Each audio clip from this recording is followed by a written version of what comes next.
Hello and welcome out to Hamilton, Ohio. Here as the Scouts will take on the Hamilton Joes for the second straight night. Last night wasn't very good. No other way to put it, Terry. Lost the game 9-3, and really nothing happened good for the Scouts until the later innings when people like Tony Campbell, Joe Chasen, Nick Street, and even position player, slash pitcher Jordan Schaefer, until all of them came into pitch, it was rough going for the Scouts last night. Well, second straight time that the Scouts have lost to the Joes by a 9-3 score. That's the third time they've lost to the Joes this season. Here at Foundation Field, the Scouts are trying to avoid the regular season sweep and avoid going 0-4 against the Joes this year. Scouts only 7 losses on the entire year, 3 of which coming to this team right here in Hamilton. And yesterday, they just didn't get the bats out. In the top of the first inning, Lee Solomon singled aboard to start the game. Christian Binger then singled, and a sac fly by Kyle Carnahan plated Lee Solomon, but then they fell asleep all the way until the 8th inning. You can't have that, especially against a team like Hamilton Lands that has 7 players batting over 300, and you know they're going to put the runs on the board. There's no way to avoid that, but you have to keep up with them. When they score, you don't have to smash them at every single inning, but you do have to put one across every once in a while when they put 2 or 3 just to stay with them. And that will put you in a position later in the game within striking distance to try to mount a comeback, and the Scouts just were out of it pretty much from innings 5 and on.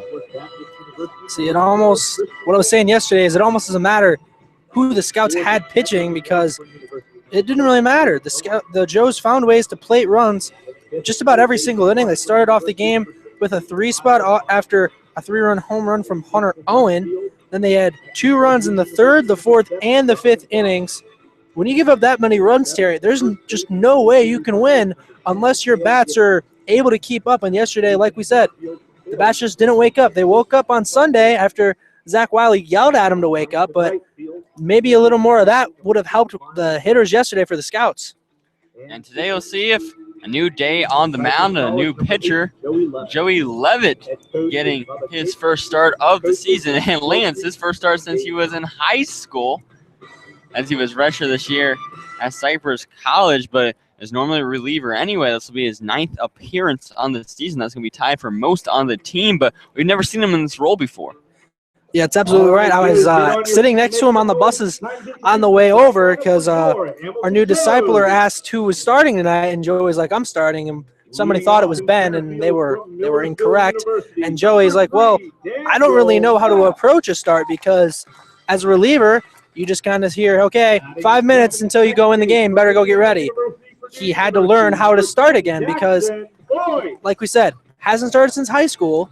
And when he pitched in that game against Lorain County, that 14-inning game, he threw 7 innings. He said that was the most innings he's thrown in a single game since high school. So you have guys on this team, Joey Levitt included, doing things they haven't had to do either in college or since high school. They were doing things they're maybe not completely comfortable with doing. You look all around the field for the Scouts.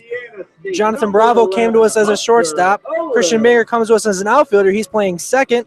Lee Solomon can play basically any infield position except first base. He's been starting most of his games at shortstop. He'll be playing second next year at Lipscomb, so that's kind of a role that we're trying to shift him over to. But with the lack of depth at the shortstop position with Austin Orr's injury, it's just how the cards are dealt to the Scouts. Yeah, the Scouts moving around have to be flexible, have to be utility players. You have to plug and chug wherever you're at in the lineup. We're also seeing a lot of substitutions to our outfield as well. Today, Levi Gilcrease coming back to his starting spot as he was substituted yesterday for Miles Wright in center field. Jonathan Bravo going to start on the left again, and Miles being moved back to right field. And going back to Joey Levitt in that game against the Ironman, Lance was talking about. He went 7 innings strong in relief, and that 14th inning come from behind victory. And in those 7 innings, he only gave up 1 run. It wasn't earned. It was due to an error and only 3 hits. So he has faced extended time on the mound this year, only once, but in that time, he really stepped up to the occasion. A 16-year veteran So let's see what we get from Levitt, but of course he won't be out there until the bottom of the first inning. Scouts on the road tonight here in Hamilton. Second straight night, like we mentioned. Hamilton comes into the day 14-5 on the season. Scouts are 14-7 on the season. That puts them just one game behind Hamilton. And we mentioned that Hamilton always finds ways to get those runs on the board. Have 137 runs coming into this game, 127 of them batted in. So it doesn't really matter what you can do if you're the Scouts. You just kind of try and really limit Hamilton more than you can contain them, because it doesn't matter what part of the game. They're going to find a way to put runs on the board. It's just a matter of if it's in the first couple innings, the middle couple, or the last couple. And this isn't just a Scouts problem. This is a whole Great Lakes League problem. The Hamilton Joes have won 8 straight. I believe their last loss, they put 14 runs across the plate and still found a way to lose against the Lima Locos. So this is a team that's just caught red-hot flames, and it's going to take someone to extinguish them before they can slow down here in the second part of the season. So we get set to start this game. A little different starting lineup than we're used to. Same kind of thing we said in Game 2 of the doubleheader back on Sunday. And Terry, who are the first 3 batters going to be for the Scouts? Side coming out for the Scouts will be Lee Solomon, who's playing a shortstop today. Austin Orr, a designated hitter, and Christian Binger, the second baseman. First pitch to Solomon in the dirt. Time of 7:10. 1 minute off of my predicted start time about 10 minutes ago. Next one to Solomon. Lines that one foul and out of play. Evens up at 1-1. Yesterday, Lee had a very good day. Went 1 for 2, scored a couple of the runs, 2 of the 3 the Scouts put across all day. Had 2 stolen bases as well. Put him on the count to Lee Solomon. Next pitch. Breaking ball catches the outside corner, makes it 1-2. On the mound for the Joes will be Zach Kendall. This is his first start of the season.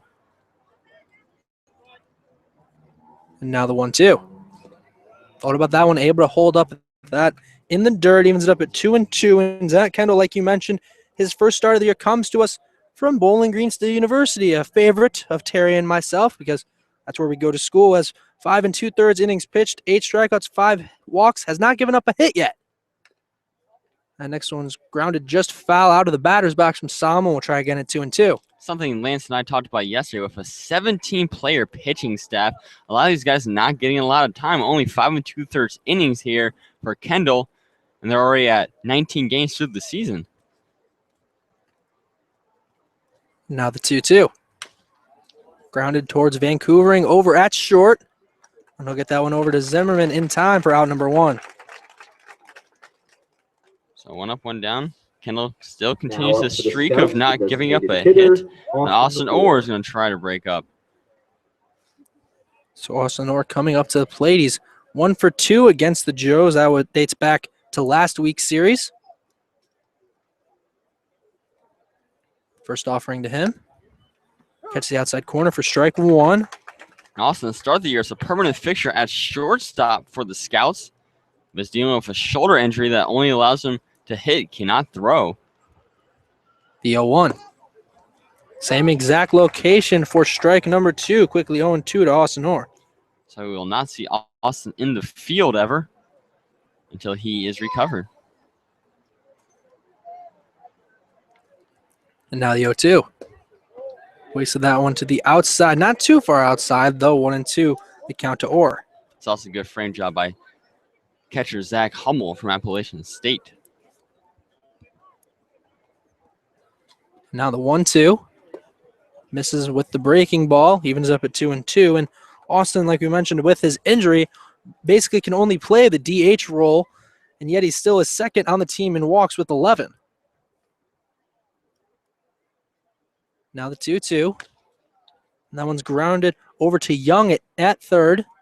He'll get that one over to first in time for out number 2. So a couple grounders to start this game. That brings Christian Binger to the plate. Not the typical 3-hitter. Not a world of power for Christian Binger, but a very patient batter. Binger leading the team with 18 walks. And he was talking about it in the van. I'll go to that story after this pitch. And that one's grounded over to Boyce at second, and it'll get by him for a base hit. And that leads me into what I was going to say with Christian, actually. He was in the van ride right behind me, and I said, yeah, Christian, you're leading the team in walks. I think you've got 18. And he's like, I've got more walks than hits. That he does, and Christian Bringer will add to his hit total right there, which now stands at 18. So he has evened it up at 18 apiece. I'll have to make sure I tell him that when we get back in the van tonight. I'm sure he'll be very happy to hear, but who knows? He'll probably have a couple more walks by the end of the night as well. You're probably right, Terry. You're probably right. So Binger over at first. David Gaunt now up to the plate with 2 down. First one was lined out of play. David yesterday went 0 for 3 with a walk as he was stifled by Alex Schraffenberger. Going his 3 for 10 in the series against the Joes, dating back to last week.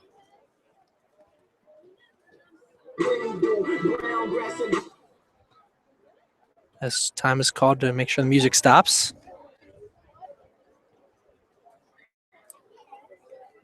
Binger over there first. Now the 0-1. That's fouled back as well. 0-2 now to Gaunt. David Gaunt, Ichabod from Washburn University in Kansas, originally from Topeka, Kansas. Got to meet his family when they came out to Grady's Field last week. It was a pleasure to meet the Gaunts. Now the 0-2. Held up on that one in the dirt. That'll allow Binger to advance to second. So first runner in scoring position for either team. So pass ball for Christian Binger? Yeah, pass ball. Yep. Christian Binger now in scoring position. And turns that single into being in scoring position. So David Gaunt, who leads the league with 24 RBIs. If he singles one past the infield here, will probably get number 25. And the 1-2. That one stays out of the zone, evens it up at 2-2. Gaunt comes into the 5 home runs, 24 RBIs, at the top of the league at this point. And the 2-2. That'll be grounded down the third base line, but foul. We'll try to get it 2-2. And that one's chopped towards the third baseman, Andy Young, who is in fact second in the league in RBIs with 23. Young, of course, at the tops in home runs with 6, 2 of them coming against the Scouts. So Binger still over there at second and got a hit and then advanced over on the passed ball. And the 2-2. And that one's lined out towards left field. That'll get down for a base hit. Binger's going to come in to score. Gaunt's going to get to second base easily with no one holding him on. Scouts score their first run of the game off of the bat of David Gaunt to extend his lead in RBIs. So now he's up to the quarter century mark with 25. David couldn't get a hit yesterday. It seems like whenever he plays catcher, he does better at the plate. We're going to have to fact check that, but it just seems to me like there's just something about him at catcher that makes him play better on the opposite end as well. But Scouts up 1-0. But remember, they went up 1-0 yesterday as well. Carnahan at the plate now. First one and misses for ball 1.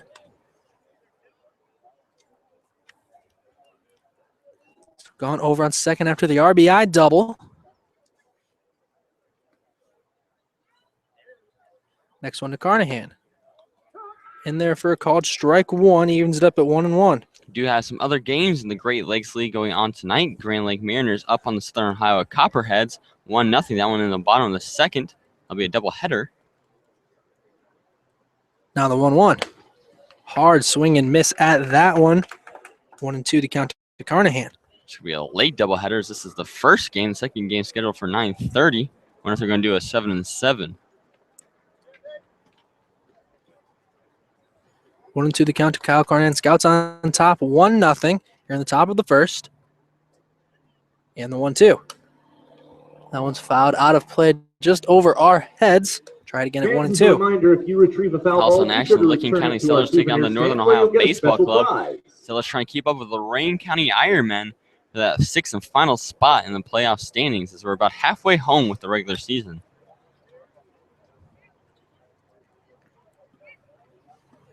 And now the 1-2. In there for a called strike 3. Kyle Carnahan will go down on strikes for the first time today, but not before the Scouts strike first and get on the board off the bat of David Gaunt and take the 1-0 lead after the top half of the first. And I'll start with Christian Binger. He came on with 2 outs, was patient at the plate, got that single, and then after a pass ball, got him to scoring position. David Gaunt does what he does best and brings the Scouts in when they're in scoring position. The 25th RBI in the year for the catcher from Washburn. And that last pitch for Kyle Carnahan didn't look like he was too happy about it. So now Joey Levitt's going to get the start today for the Scouts. As we mentioned, this is his first start in a number of years since way back to his high school days. Not too long ago, though, he just finished his freshman year of college.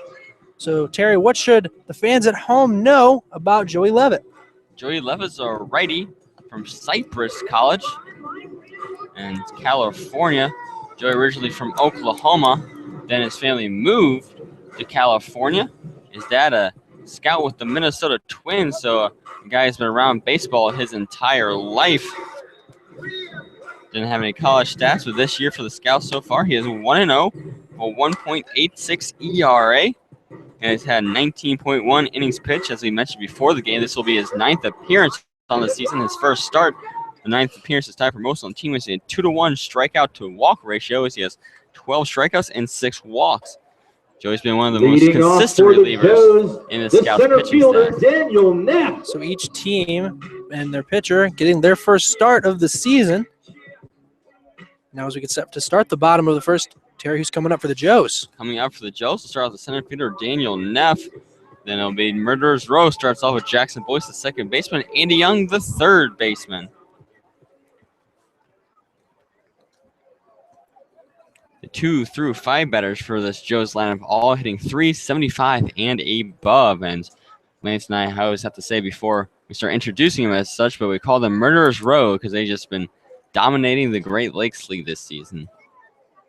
The lowest guy in Murderer's Row hitting .375.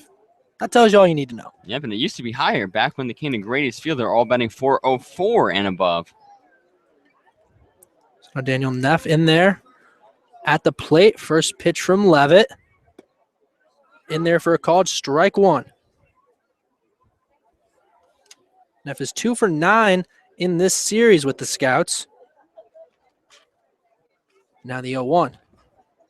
One misses in the dirt, evens it up at 1-1. Yesterday he went 1 for 3, but had a couple of stolen bases.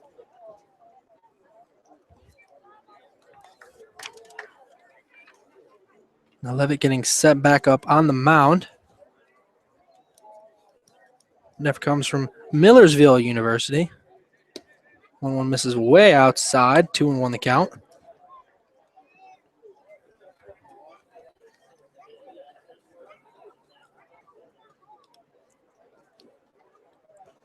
Now the 2-1. And that's a line towards Carnahan at third, but he can't get in front of that one. It'll be a leadoff base hit for Daniel Neff. Well hit ball to get past Mr. Hot Corner. And now you have to thinking if David Gaunt's behind the plate, he's looking over there at first base at Daniel Neff. 7 stolen bases on the year, and he's only been caught once. So you know he's a burner. And Gaunt's going to have to be paying close attention, as will Joey Levitt. So Jackson Boyce now up to the plate for the Joes. First pitch to him. Shows bunt, misses on that one. They're going to say did go around, and it will be a strike.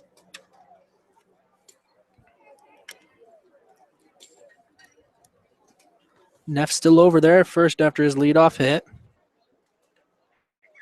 And he's on the move, the 0-1, a pitch out. We'll see if they can get him, and it'll be over to Christian Binger, who wasn't even covering the base. He was going there to back up Lee Solomon.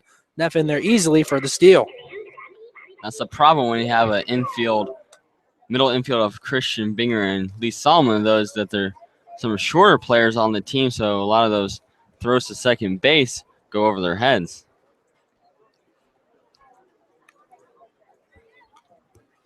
1-1, he shows bunt again. It's fouled back into the netting, puts it to 1-2. So the third stolen base in 2 games for Daniel Neff. And that actually will put Neff on top of stolen bases on the team. That will put him 1 ahead of Boyce, who's at the plate as we speak.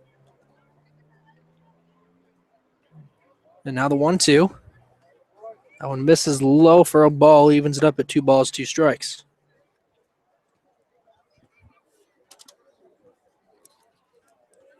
Voice comes to us from IUPUI, hitting .375 on the season. Went 1 for 4 yesterday, scored a couple of runs. The 2-2. That's grounded towards Solomon at short. He'll get it over to first, just in time for the out, but that will advance Neff over to third.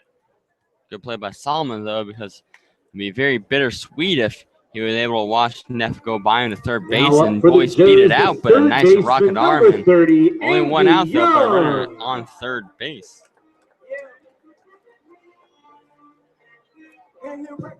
So now Andy Young will come up to the plate for the Joes.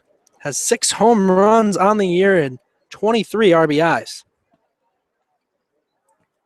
First pitch to him. Took a hack at that one and missed. Young is 6 for 10 in this entire series with the Scouts. 2 of those hits went for home runs. Unbelievable. Now the 0-1. Just misses on that one. He ends it up at 1-1. Yesterday, Young went 2 for 4 with 3 RBIs. So that means half of his hits have gone for RBIs as well.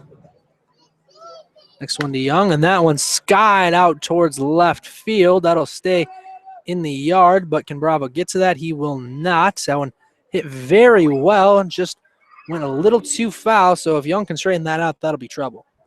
Yeah, we saw a foul ball yesterday. That went back for Joe Chasen before he came and struck out the side. We know it. This team has a lot of power. It's something that was Andy Young as well yesterday. Yeah, so it's something you just have to deal with. So 1-2 the count to Young. Neff over at third with 1 down. Bottom of the first. That's grounded back towards the Joe's dugout. We'll try it again at 1-2. After that deep foul ball yesterday, Joe Chasen did strike out Young. So let's see if Joey Levitt can deal out some of the same punishment here. Scouts on top 1-0. It's the bottom of the first against the Hamilton Joes. A 1-2 count to Andy Young with Daniel Neff over at third. And the 1-2. And then that one skied out foul again. And that one just missed hitting one of our vans. But it did hit what sounded like the front of someone's windshield. So your car, make sure to take very unfortunate for them. Become highly recommended. Still 1-2 to Andy Young with 2 nicely hit foul balls. And the 1-2. And another foul ball. That one will just get over our heads. We'll do it once again at 1-2.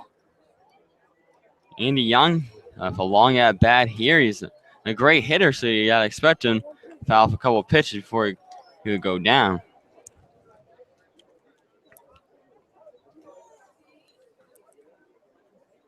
Now the 1-2. Misses that one low, evens it up at 2-2.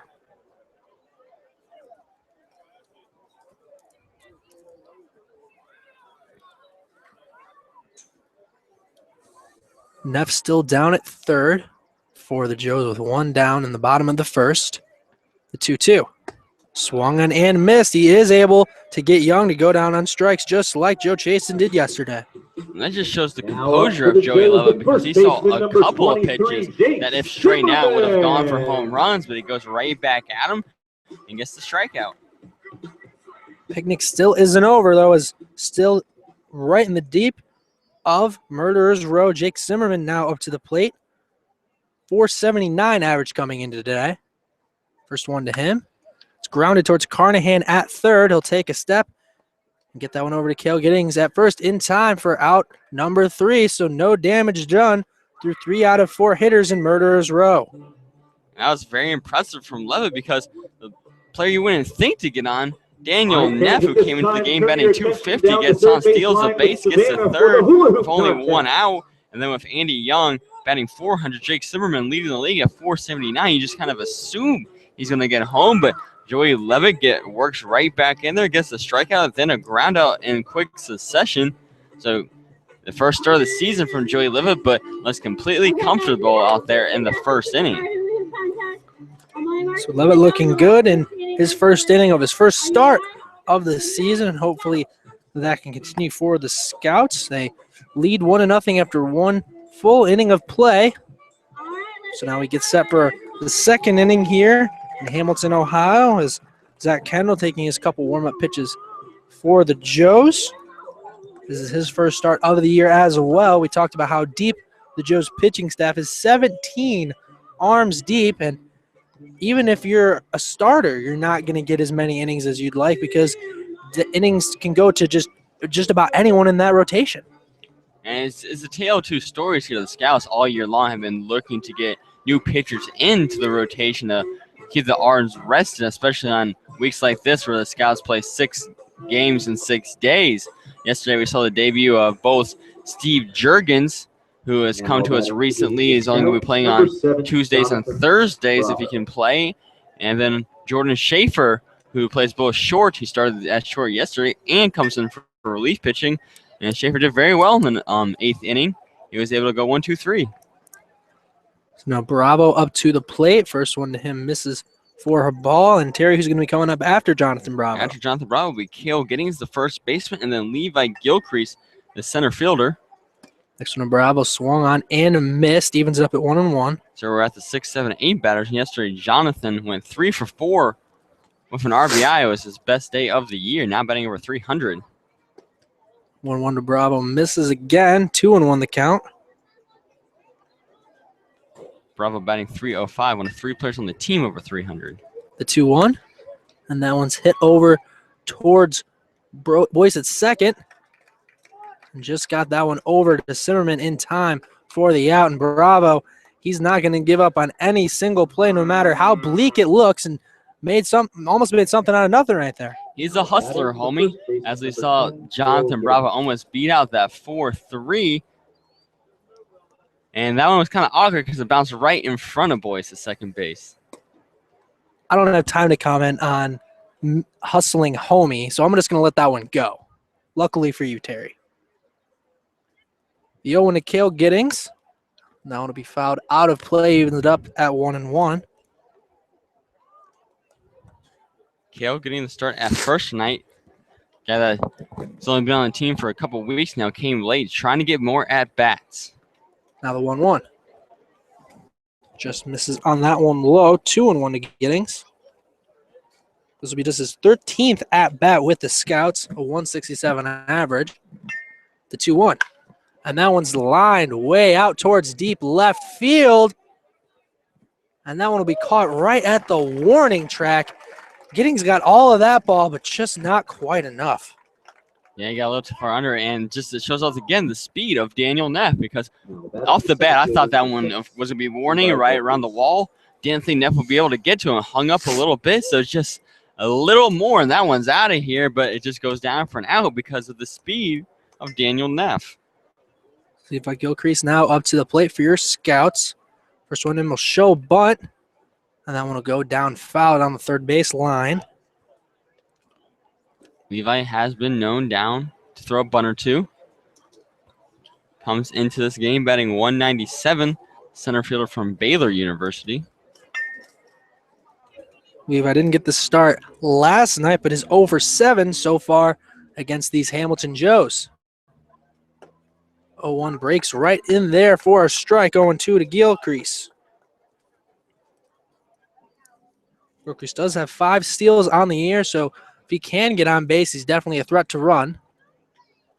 And the 0-2. Tipped that one, but is caught by Hummel behind the plate, so that'll be a strikeout for Gilcrease to end the inning. And that strikeout for Gilcrease will be number 22 on the year, an area he has struggled. Bit of a contradiction, though. He also has 10 walks on the season, which is good for third on the team. So that's all that she wrote in the top of the second. We now get ready for the bottom of the second. Scouts on top, 1-0 after an RBI double from Gaunt back in inning number 1 that brought in Christian Binger to score. And now Joey Levitt's going to have to deal with the bottom part of Murderers Row and Hunter Owen, but he's not quite a slouch in the sense of the term. It's 397 hitting on the year. That's 8th in the league in average. Does have 3 home runs to go with 16 RBIs, and one of those home runs came out last night against starter Will Cruz for the Scouts. Yeah, 3 RBI shot yesterday. Owen went 2 for 3 with those 3 RBIs. Was replaced later in the game in the 6th inning by Daniel Moorhead, but did the damage first. And after Owen to start the bottom of the 2nd will be Ben Havel, batting .310 himself, and then R.J. Thompson. So Hunter Owen at the plate for the Joes. First one to him from Levitz, grounded towards Carnahan at 3rd. He'll get that one over to Kilginnings in time for out number 1. 1 pitch, 1 out. And Lance, I'm going to go look this up real quick, but that might be the first time that Murderers Row has gone down 0 for 4. Probably is the first time, at least against the Scouts. Oh, yeah, I'm assuming against the Scouts. I can't look up all the season long for them, but against the Scouts, I believe so. I'm sure it's not something that happens very often. So now Ben Havel up to the plate. He's the DH for tonight. First one misses.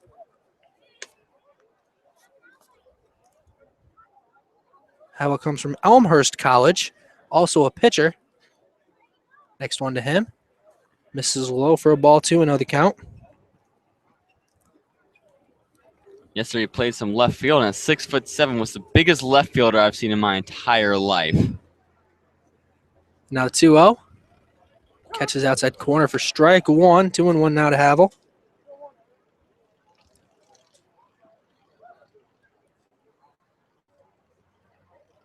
Now the 2-1. That one's lined over towards right field, but Miles Wright will get under that one in time for out number 2. So after a leadoff single to start this game for the Joes, it's been 5 straight retired. And Joey Levitt in his first start of the year, and so far, been very poised on that rubber. If you're the Scouts, this is exactly who you want coming up to the plate in R.J. Thompson based on what he's done against the Scouts. 0 for 10 in the last 3 games against the Scouts. First one is grounded foul down the third base line. And of course, with everyone else who usually does well going out today for the Joes, you have to figure Thompson would be due. The 0-1 to Thompson. And that one's fouled out of play. Quickly 0-2 to Thompson. Thompson comes with us from the University of Cincinnati, and something it seems like every team has a guy or two from Cincinnati on their team. Yeah, except for the Scouts. Now the 0-2. And that one's actually going to hit Thompson, so he's going to get on base due to the hit by pitch. So it's not a hit, but he does get on base. And it adds up in a day that's gone kind of about the opposite as it normally does so far here at Foundation Field. A quick scoring update. In the bottom of the 3rd, the Grand Lake Mariners still lead the Southern Ohio Copperheads in Athens. And the Northern Ohio Baseball Club and Licking County Settlers still not up at Goose Eggs, going to the top of the 2nd. So Thompson on first after the hit by pitch that brings Zach Hummel, the catcher for the Joes, up to the plate. We'll check on Thompson. He'll be back in plenty of time. Hummel batting .306 on the year from Appalachian State University. First pitch to Hummel. That one's lined over the jumping head of Kyle Carnahan into fair territory down the left field line. And that'll results in a hit from Hummel, and Thompson will stay at second.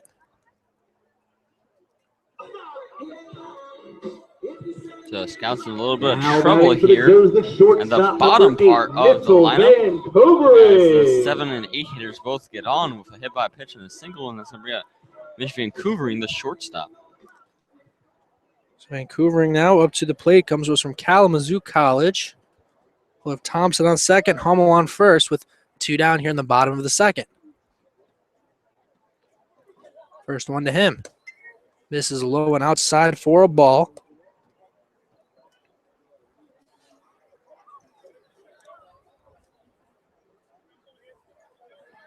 Vancouvering wearing the stirrups, something not seen too often in today's game. Unless you're Thomas Wanning or Q. We have a few, and like you mentioned, there's few and far between. Now the 1-0. And that one's poked over towards first, and Cale Giddings will get into that one in time for out number 3. So down go the Joes once again. They'll strand 2. Scouts still lead 1-0 after 2 innings. So through 2 innings, 2 hits given up by Joey Levitt. No earned runs, and there's been 3 runners left on base for the Joes. A problem that the Scouts have had recently, even in victories. But today, the left on base shoe was on the other foot, something we don't see usually from Hamilton, but it's been a good job from Joey Levitt to get himself out of trouble through 2 innings. Please claim your prize at our Joe's Gear booth and clean your car right up at Splash and Dash Auto Wash. So now Zach Kendall throwing his couple warm-up pitches for the Joes before we get started with inning number 3. It'll be Miles Wright to lead it off for the Scouts. He was at an unusual place in the batting order last night. Actually got to hit 7th. Every time we've seen him start a game, we've seen him start at the number 9 hole. Yeah, it was a little different for him, and he didn't fare too well, so you have to imagine he'll be pretty happy going back to the 9th spot after going 0 for 4 yesterday. Miles Wright 0 for 10 against the Joes so far this season, so that's something he'd definitely like to change here to start the 3rd inning. Terry, who's going to be coming up to the plate after Miles Wright? We have the 9-1-2 hitter, so after Miles Wright, we're going to be starting the top of the lineup with Lee Solomon, who grounded out to shortstop last time, and then Austin Orr, the designated hitter, he grounded out to 3rd back in the top of the 1st inning. So a winner's announced at the top of the 8th inning. That's our split the pot contest right here at Foundation Field. So now we're just about set to start the 3rd inning. Again, Scouts on top 1-0 after an RBI double from Dave Gaunt back in inning number 1. Now batting. Now Miles Wright coming up to the plate. Comes in today with a .250 average, which, if I remember correctly, is exactly what he hit this past season at St. Edwards. Good call, Lance. First one to him. Taken for strike 1.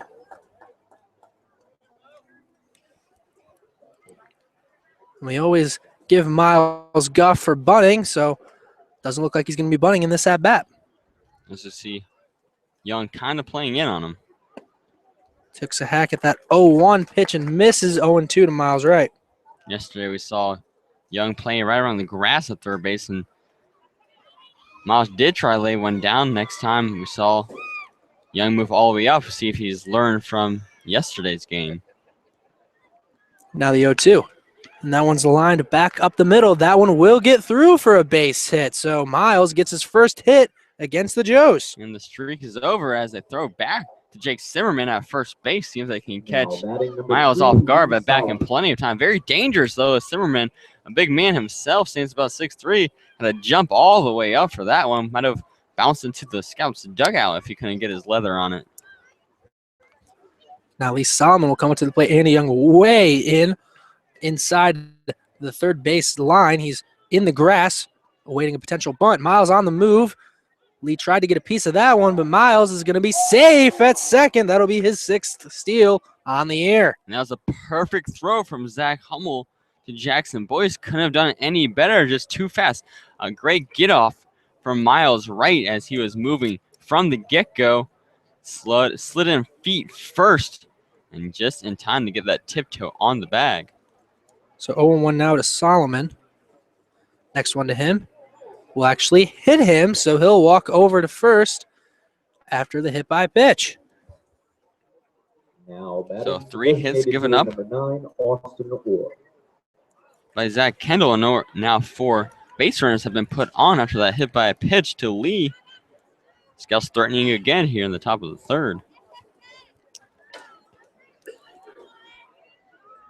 So Austin Orr will come to the plate with Miles over at 2nd, Lee over at 1st. Nobody out here in the top of the 3rd. First one to Orr. He'll show bunt and skies that one up top, but Hummel's not going to be able to get to that one, so it'll harmlessly drop foul. Decently deep backstop here at Foundation Field. Not as deep as it is at Grady's Field in Xenia, Ohio, but enough for the fact that Hummel wouldn't be able to get to that one if he wanted to. Something Lance mentioned before the broadcast, Austin Orr doesn't have an RBI yet on the season. Now, if a runner in scoring position, a speedy runner and Miles Wright, this would be the perfect time. First one, Orr. It'll be in there for another strike. 0-2 after the pop-up bunt that just somehow landed foul. Say we won't see the bunt this time from Austin. Or will we? I hope not.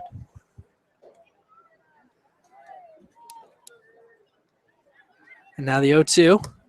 Misses outside. Puts it to 1 ball, 2 strikes. Remember, this is also the first day starting for Zach Kendall. He didn't play at all this year at Bowling Green. He's given up 3 hits. Those are his first 3 hits given up on the season. Now the 1-2. And a late hack at that one from Orr. Just managed to tip that one off. We'll try again at 1-2. That one broke into the strike zone late, so good patient hitting from Orr. A little behind on it, but all he wanted to do is foul that one off to stay alive. Miles right over at second. Lee Solomon over at first. Nobody down in the top of the third. The 1-2. That one will miss, and they'll try and pick off Miles, but it'll go over his head. So Miles will now advance to third, and Solomon will advance to second. So we're going to see the first error of the game, and that's going against Zach Hummel. Just a little too risky there. We almost saw it earlier against Miles Ray when Jake Zimmerman had to jump high in the air to catch it before it bounced into the Scouts' dugout. That time, they didn't get away with it, and the air's going to put runners on second and third. So charged the error to Hummel on that one. First error of the day for either side. 2-2 the count to Austin Orr. Now a sack fly situation for Austin. And the 2-2. Swung and missed, and Hummel can't find that one behind the plate, and Orr's going to be safe at first. So 2 rough plays in a row for Zach Hummel. As that was a drop strike 3, and he was easily, that might be one of the more easy drop strike 3s I've ever seen the player get to first base. Also heads up play by Austin Orr, knew it right away. He tried to check his swing, went too far, didn't try to appeal to the ref, to the ump. He just went to first base, which is what he's supposed to do. And good hustle. So bases loaded for Christian Binger, who had a hit back in the first inning. First one to Bing. Misses outside for ball 1. So the third strikeout of the day for Kendall, but does load the bases. So 1-0 to Christian Binger. Next one to him. Swung and missed. Evens up at 1-1.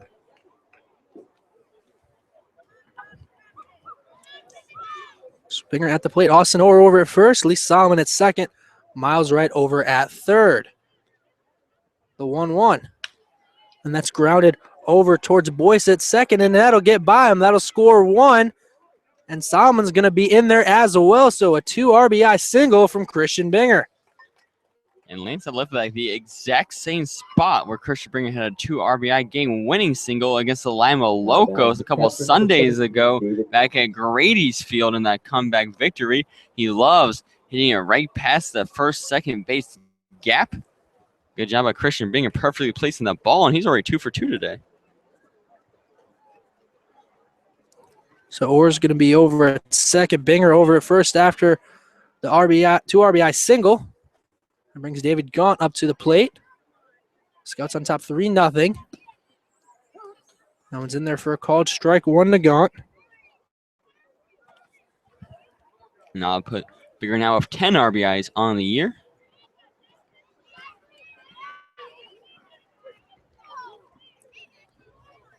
The 0-1 to Gaunt.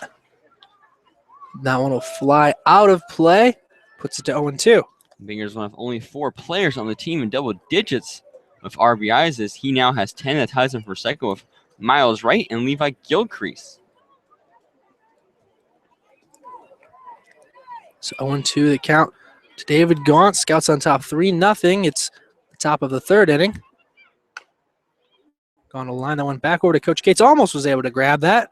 Nice hands over there by Coach, but not quite good enough for the catch. He tried for it. Yes, he did. Doesn't even have a glove. He doesn't. I think it might have got to his chest first. That's why you gotta get your hands out catching before it hits your body. It's more of a football rule, but I think it could be applied here as well for barehanded grabs by Coach Cates at third base. Now the 0-2. Checked his swing, didn't go around. They're going to appeal and make sure he didn't go around. He did not go around. 1-2 the count. Late appeal. It looks like the infield umpire was really thinking about that one, but says he was safe, which he looks like he clearly was. 1-2 the count to Gaunt. Nobody down here in the top of the third. The 1-2. And that one skied over towards Neff in at center field, and he'll get under that one for the out, and neither of the runners will be able to tag up. And that was well hit. I think Austin Orr thought that was going to drop, but realized, well, I need to get back to second base, so Gaunt goes down, and runners will not advance. So that brings up the Boulder, Kyle Carnahan, to the plate with just one out here in the top of the third. Last time Kyle was up, he struck out looking on a questionable call he did not enjoy. First one to Carnahan will lay down the bunt, and he'll get that one right down past Kendall, and he'll be safe at first on the bunt single. And one of the better bunts we've seen all year long. That's something that Miles Wright has talked to us about. You check over there at third base, and Andy Young playing way back. You lay down a good bunt, and it's going to be an easy single. Kyle Carnahan lays down a perfect piece of wood, and it loads the bases.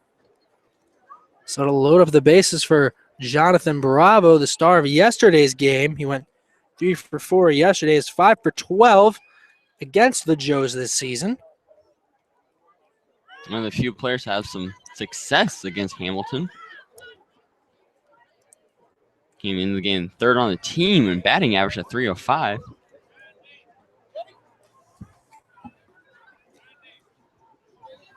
First one to Bravo. Just got a piece of that one back towards the netting for strike one.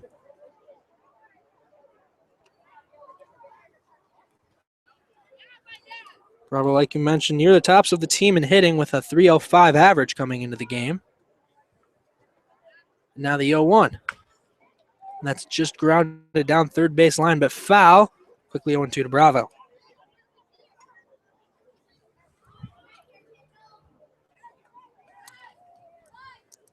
Bravo does have 5 RBIs on the season. And the 0-2. And he'll ground that one towards Young at third. One run's going to score, and Bravo's going to be safe over at first. He beat it out for the infield hit. And that is the definition of a slow roller, as it was a good play by Young over there at third just to get to that one, but Bravo with a lot of speed was able to beat it up, and it was 4-0 Scouts. Looking like a different Scouts team today than we saw last night. Last night didn't have a whole lot of energy, and today they've came out like an entirely new ball club as they lead 4-0 in the top of the third.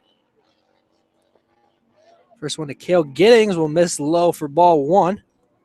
Last time Cale was up, hit a deep shot to center field that fell right before the warning track. It goes 390 here at Foundation Field to center. If you can pull it, that one's definitely going out of the park. Cale Giddings will call for time. Christian Binger over at third, Kyle Carnahan at second, Jonathan Bravo over at first. Base is still loaded for the Scouts. The 1-0. And that'll be grounded towards Vancouver, and it's short. He'll step on second for one and get it over to first base in time to complete the double play, but not before the Scouts plate a couple of runs and take the lead. The third inning brought to you by Tri-Health. All Wealth So Federal marked as Credit 3-0 Union, scoreboard here, but it should be Brookwood. 4-0 Scouts as Miles Wright, Lee Solomon, and Austin Orr all come home. Christian Binger with 2 RBIs. And then on that single, then Jonathan Bravo got in the action with his infield RBI single. Back-to-back games for Bravo here at Foundation Field, where he got an RBI single. Now Joey Levitt with some wiggle room to work with, and it's just a complete juxtapose between these two teams. You have the Hamilton Joes, who love the long ball, more home runs and RBIs than any team in the league, and then you have the Xenia Scouts, and they have David Gaunt, who's a power hitter, but not much else. And they show the small ball action there. We saw Kyle Carnahan pull out a bunt infield single from Jonathan Bravo. Just smart base running and timely hitting. Good placement by Christian Binger on that 2 RBI single. That's what does it for the Xenia Scouts. And when you look at the Scouts' home run totals, David Gaunt with 5 of them, Lee Solomon with 1, and Kyle Carnahan with the other. So not a whole lot of out of the yard power, but a lot of gap-to-gap power, lots of bunts and see if you can get the guy over. A lot of small ball for the Scouts, and that's how they've primarily got it done this season. Only 3 of those runs will be earned to Zach Kendall, though, because we did have that error on Zach Hummel throwing towards second base. So Daniel Neff now up for the Joes. First one in misses high for a ball. Terry's going to be coming up after Neff. After Neff will be Jackson Boyce and then Andy Young as we get back to Murderers Row. So we want to note Neff, he had a hit in his first at-bat. Next one is lined out towards right field. And Miles Wright will get under that one for the first out of the inning. In right field. Up for the Joes, the Terrific. second baseman, number 10, Jackson Boyce. Miles Wright. Yeah. Oh, that's fantastic. We can't make that joke too often, though, because that's his primary position. I know, but I still love it every single time. It's like it's his field out there. I guess you could say that. So now Jackson Boyce will come up to the plate, the left-handed hitter. Grounded out to Solomon his first at-bat. First one to him in there for a called strike one. I don't know what this means for Ben Aldridge, though, who's usually starting tonight where Joey Levitt is, if he's going to stay in the starting rotation. The 0-1 is lined past Christian Binger over at second, and Boyce will be on with the base hit.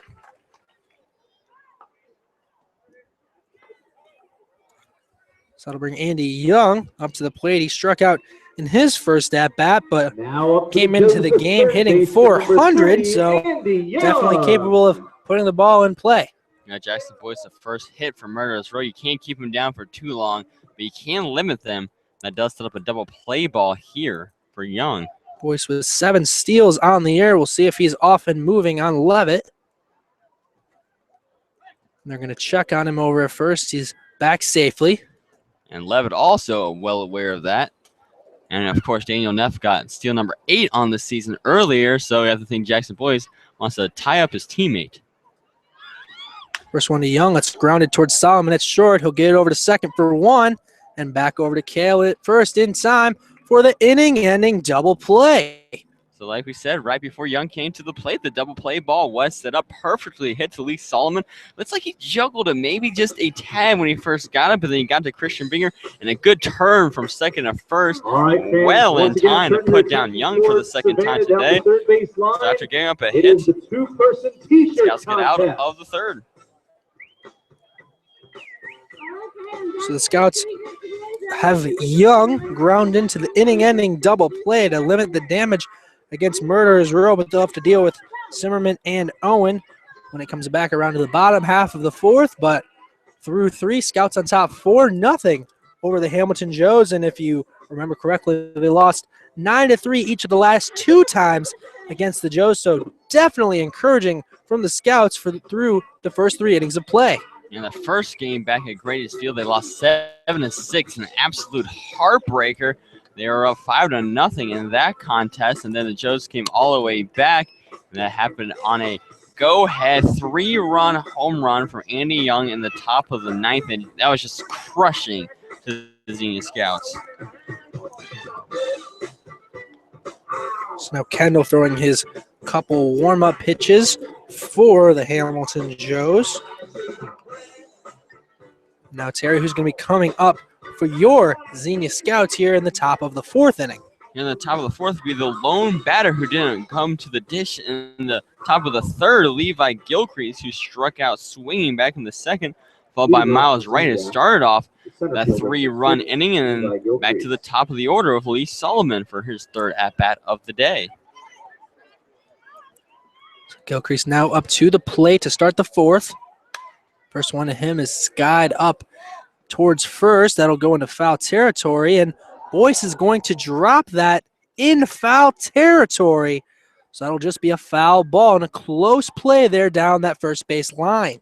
Talk about second chances, Lance, as Levi Gilchrist is strolling over the first base knowing that he's getting out in foul territory on a first pitch swing. He can't be happy about the at-bat. And then Jackson Boyce, who called off Zimmerman, who looked like he had the ball under control, drops it. And on a close play like that, it's where the ball would naturally land, not necessarily where your feet are because Boyce still had a portion of himself in fair territory. And that one will be lined out of play from Gilcrease. Now it's 0-2 to him. Levi was 0-2 before he struck out last time. His 22nd strikeout of the year. I'd love to avoid Michael Jordan's number.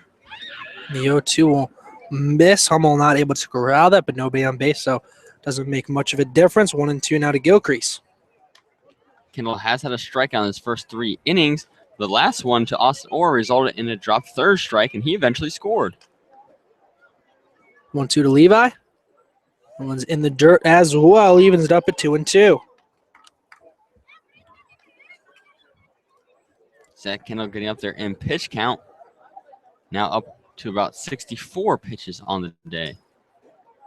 The 2-2. Swung on and missed. Gilcrease will go down for the second time today on strikes. So you got a second chance, but still goes down swinging. That's going to bring up number 2, Miles Wright, who singled last time after going down to that 0-2 count. Stole second base. Got over to third with an error by catcher Zach Hummel, trying to throw out Lee Solomon. And was singled home by Christian Binger. First one to Miles. Way outside for ball 1. Miles was actually down 0-2 before he had that base hit to start off the third inning.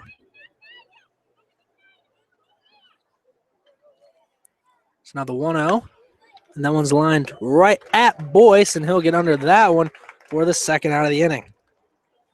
So Boyce makes up for his mistake in foul territory as he catches that liner from right.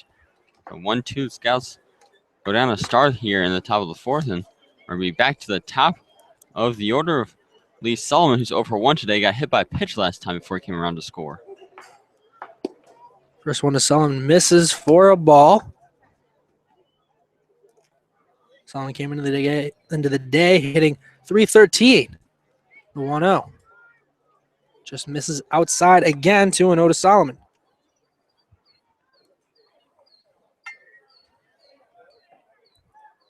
Now the 2-0. He fouls that one back into the netting, 2-1. Now the count to Solomon. Solomon does have 8 walks on the year. The hit by pitch was his second of the season. The 2-1. And there for a called strike 2. 2-2 the count to Solomon. Quick scoring update. Licking County Settlers now 1-0 over Northern Ohio Baseball Club. 2-2 to Solomon. And that one's lined out of play. That game's in the bottom of the 3rd and the bottom of the 5th. The Grand Lake Mariners still up on the Southern Ohio Copperheads, 1-0.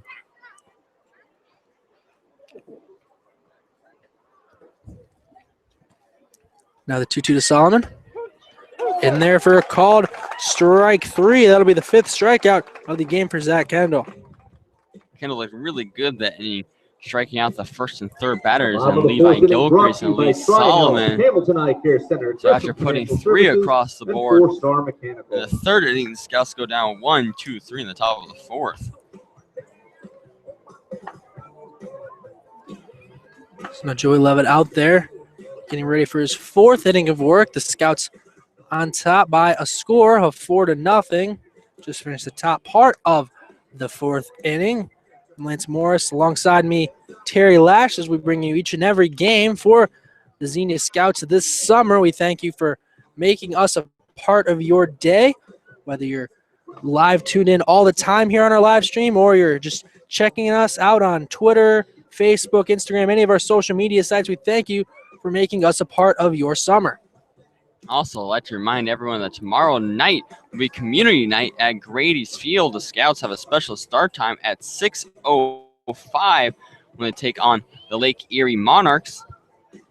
That game will go on and around the AIA Sports Complex. We'll have scavenger hunts, 3-on-3 baseball. Despicable Me will be played on the big screen. So come on out and meet your Scouts and have a great night.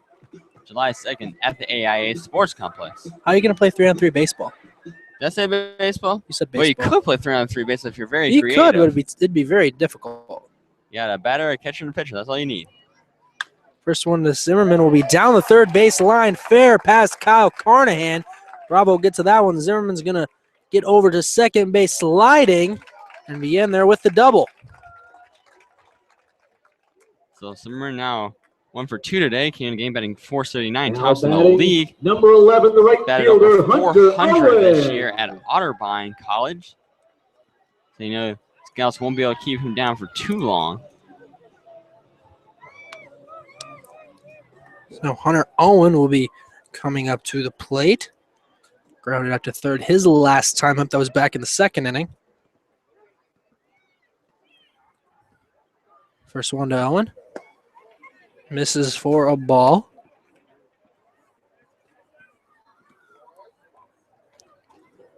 Zimmerman on second after his leadoff double here in the fourth inning. Now the 1-0. Took a hack at that one and missed. 1-1 the count to Owen. Owen, who grounded out to third last time. So he'd love to get out of Murder's Row if an out.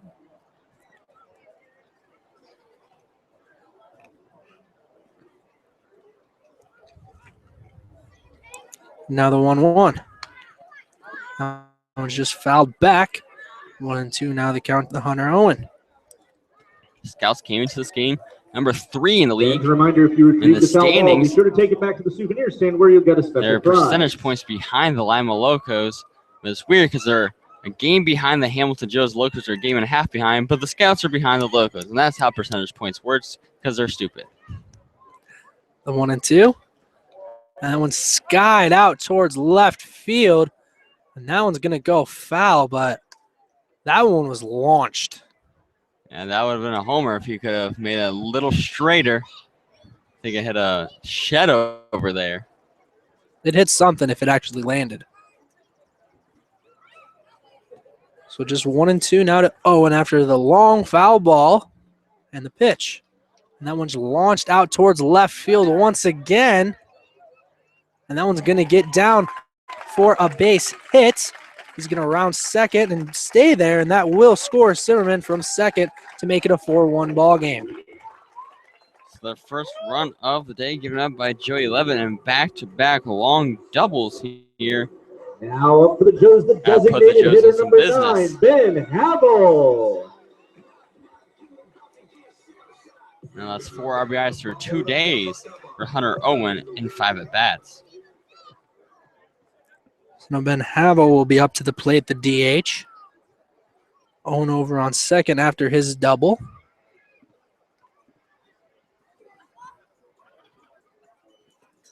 First pitch to Havel. In there for a called strike, one on the outside corner. Havel from Elmhurst College, the Blue Jays of Elmhurst.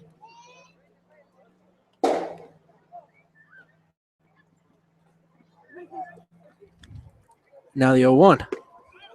This is that one outside, evens it up at 1-1.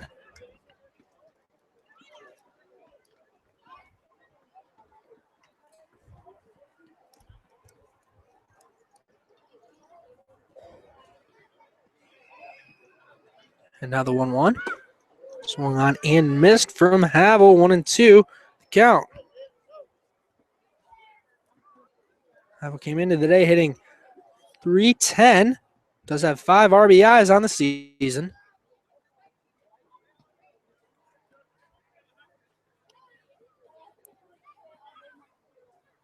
Now the 1-2. That one's popped up. That one will just get out in the infield for Christian Binger for the second out of the inning. It's a great poise by Joey Levitt after giving back-to-back doubles, Now especially batting the left to the fielder, last number batter, 2, Hunter Owen, who also showed that he can almost take it out of the park. Joey's not rattled, though, comes back, gets up ahead of the hard-hitting Ben Havel, and eventually gets him handcuffed and to fly out to second base. So good job by Joey on the mound here in the 4th inning. Actually just the first out of the inning, but still looking up for the Scouts after getting Havel to pop up. First one to Thompson will be grounded just past Carnahan for his first hit of the series, and that will bring Hunter Owen in to score. As you mentioned, Lance's first hit in 3 games, well, now in 4 games for Thompson. And That one goes right past Carnahan. They've been painting that third base line, just sneaking him inside the bag. Zach Hummel. So Zach Hummel will come to the plate. He had a hit of his own back in the second inning. So the Scouts lead cut down. Now they only lead 4-2 as we're in the bottom of the fourth inning, and the Joes have finally got their bats to waking up, and they've started their own scoring. It looks like head coach Bubba Cates is going to meet out with Levitt on the mound. We do have some action in the pen, and that's Ben Aldridge out there. We thought Ben might get the start today. Maybe I'll try and mix him and Joey up to see if they can probably get about 4 innings apiece out of them. I imagine it's Coach Cates' plan, but Joey Levitt's still on the mound. Try to get him work out of this bottom of the fourth inning. David Gunn out there as well. Well, if one out, the double play ball is set up with Thompson at first base. Remember, the last inning was ended with a 6-4-3 double play. That was Andy Young hitting into that one. Zach Hummel at the plate now, and he singled the last time he was up back in the bottom of the second. So now Hummel will come up to the plate for the Joes. They trail by a score of 4-2. Levitt will check on Thompson over at first. He's back in there safely. Thompson has 3 stolen bases on the year. That's good for third best on the team.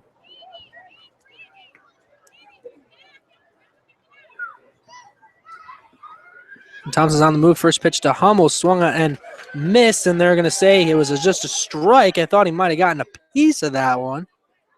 Scouts wish he got a piece on that one because it would have sent Thompson back to first base.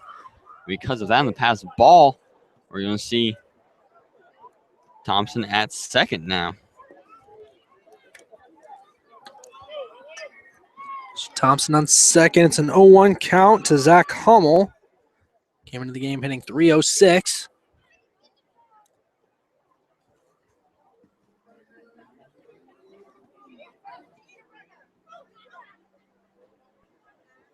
And Levitt will check on him over at second, but no one's covering over there.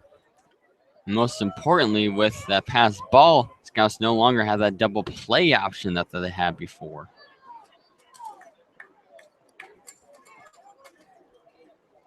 The 0-1. And that's hit over towards right field. And that one's going to get down right in front of Miles Wright. He's going to chuck it over to third. And Thompson's going to be there just in time. Looks like Miles might have misread that one out and right. He charged late.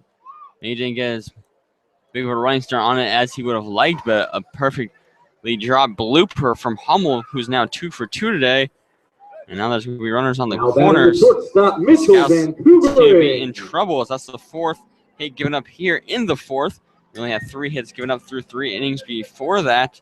But the double play ball is set up for Mitch Vancouver.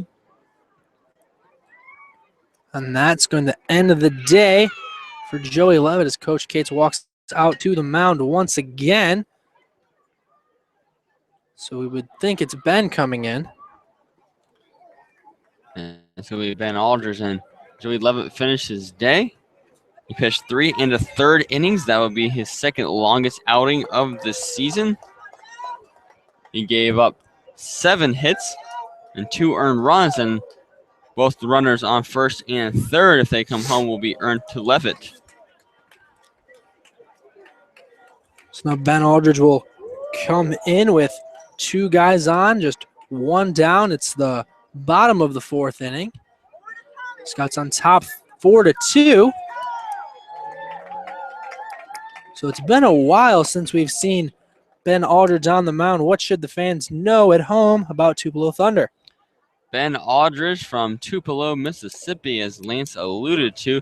Last pitch on June 24th. So it's been a week since we've seen Ben. That was back in the second contest against the Hamilton Joes back at Grady's Field. They lost 3-9. He started that one, went 6 innings, gave up 4 earned runs, 5 hits. So not a bad day for Ben. He had 4 strikeouts and 4 walks on the year. Ben is 3-2 with a save.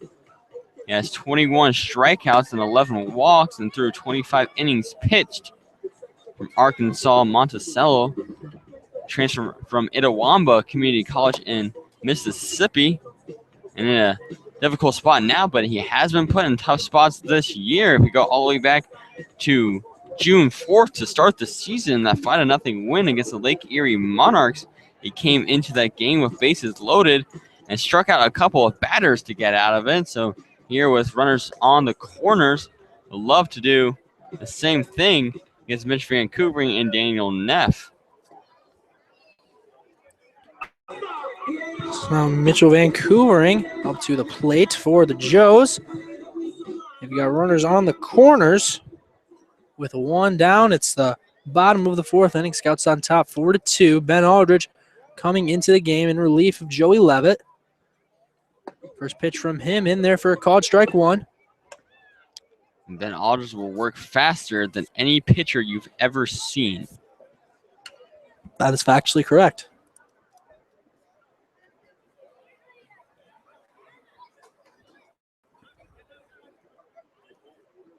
Now the 0-1 will show bunt, pulls it back, but it's a strike anyway.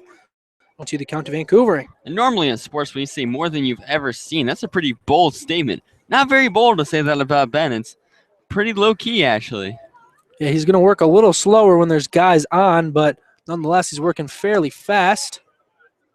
The 0-2 will just miss for a ball, 1-2 the count to Vancouvering.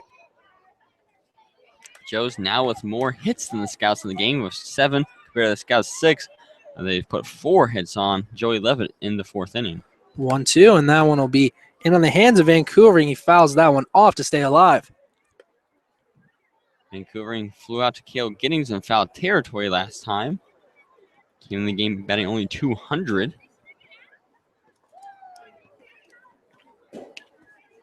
Still runners at the corners, a 1 down, 1-2 count. That one will miss away outside, 2-2 the count now to Vancouvering. Ben recently attended a wedding back home, so we haven't been able to see him as much as we normally do. It's good to have Tupelo Thunder back.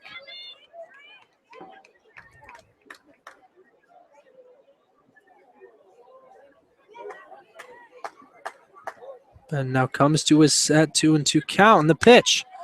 And that one's hit out towards Miles in right.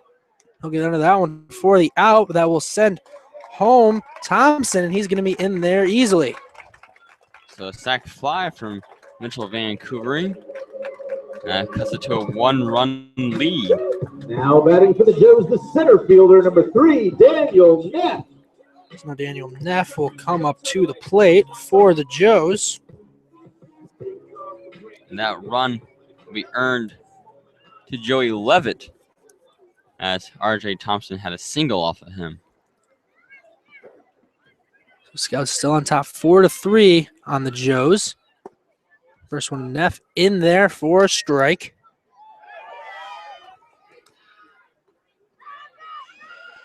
Neff is 1 for 2 on the day with a hit back in the first inning.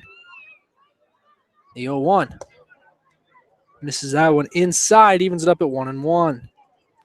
A bit off speed from Ben there. He likes to throw that heater right down the pipe, but also can change up his speeds and throw a nice curve. Next one catches the outside corner for a strike. Makes it 1 ball, 2 strikes.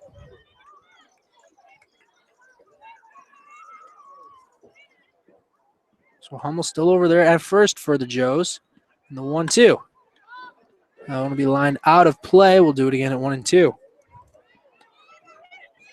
Some quick score updates from around the league. Now tied up in the bottom of the 6th, the Grand Lake Mariners and the Southern Ohio Copperheads at 1 apiece. And the 1-2. That one's hit over towards Miles right and right. That's going to get down for another base hit. They're going to keep him over at third, but he's going to keep going after they threw it in. And he's going to be tagged out at the plate. Great sequence of events there from the Scouts to keep the Joes from tying the game. And that'll be a 9-6-2 putout on the double from Daniel Neff. So a whole lot going on right there. Daniel Neff goes to second base. Miles Wright catches it on the one-hop barehanded, throws to second right away. Lee Solomon covering from short. And then for some reason, Zach Hummel felt compelled to go from third to home on the throw to second base. Solomon picks it up, recognizes the situation, gets it back to David Gaunt. So A 9-6-2 putout ends the inning. And Hummel, as he rounded third, had the stop sign, and then after they saw the throw was towards second instead of home, they sent Hummel. And Hummel, you would think as a catcher, doesn't have the best legs on the team, so probably not the right decision there to send him to begin with. No, that keeps the Scouts with the lead here going to the top of the fifth inning. This is a perfect situation to talk a little about what Coach Cates has been saying about ending the momentum of teams. They did put 3 runs across the board in the bottom of the fourth, but the Scouts can put even 1 run across the plate. They'll regain that momentum and extend the lead, so it's imperative here that Scouts get right back on that horse like they did in the third inning. Zach Kendall is out there for another inning of work for the Joes. He's getting set for his 5th inning of action, and he had just 5 2/3 innings coming into the day's start. Looks like we do see some action out there in that large Joe's bullpen, who sit there in foul territory on presumably lawn chairs. Can't fit them all in the dugout most likely because there's so many of them. That's probably why they have their own bench out there. So now we get set for the top of the 5th inning. Scouts on top by a score of 4-3, and Terry, who's going to be coming up for the Scouts. Coming up for the Scouts in inning number 5 will be Austin Orr, who struck out last time, but it was a drop third strike, and he was able to get to first base and eventually came home to score after he singled home by Jonathan Bravo. First pitch to Orr. He shows bunt, pulls it back for a ball. And then behind also be Christian Binger, who's 2 for 2 today with a 2 RBI single last time, and then David Gaunt, who flew out to center. He's 1 for 2. Next one to Orr, and therefore called strike 1, makes it 1-1.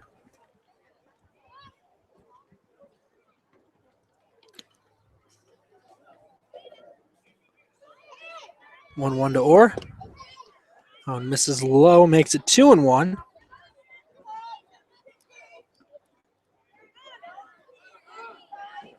On the count to Austin Orr, the 2-1 pitch. Held up on that one outside of the zone, makes it 3-1. Or as Lance mentioned earlier, one of the best watchers on the team, second on the team with walks. And the 3-1. And that one is ground off, but it would be fouled off of Orr. Makes it a full count, and I think that's the first full count we've seen from Kendall today. It is. So 3-2 to Austin Orr. He's 0 for 2 on the day, but did manage to come around and score a run. I also have the first full count period of the day for either of these pitchers. Now the 3-2. That one's popped up. That'll just get out of the infield. Vancouvering will get under that one for the first out of the top of the 5th. Saw a long at bat from Orr before he's jammed up, and now he's going to be 0 for 3 in the contest. Brings up Christian Binger, 2 for 2 on the game. A couple of singles, a couple of RBIs as well. First one to him. And therefore called strike 1.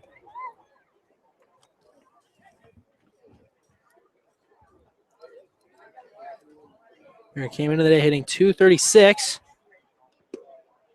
0-1 misses low, evens up at 1-1. And Binger had a 1-1 count before he hit that 2 RBI single back in the 3rd. Next one misses low, makes it 2 balls and 1 strike. Binger's been swinging more quickly than we usually see him. This time, more traditional patient at bat. The 2-1 is skied out towards right field. But Owen will get under that one for the second out of the inning. Well hit ball, just happened to be right at Hunter Owen. Owen barely even had to move on that one as he had a magnet in his glove. One of the better hit balls we've seen on the year from Christian Binger, at least one of the deeper ones, but Owen didn't have to move much. I don't know if it'd be comfortable to have a magnet on your glove. Might not be. It might weigh you down a little bit, but it does help. Apparently there for Hunter Owen. So now David Gaunt up to the plate. First pitch to him. Just outside for ball 1. Gaunt 1 for 2 on the day with a RBI double back in inning number 1. The 1-0. This is outside again. 2-0 the count.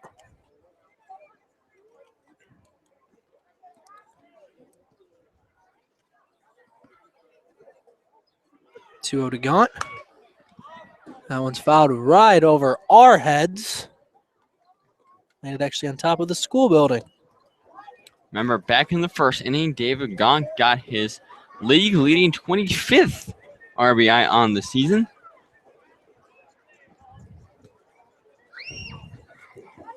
The 2-1. And there for a called strike 2. Evens it up to Gaunt, 2-2.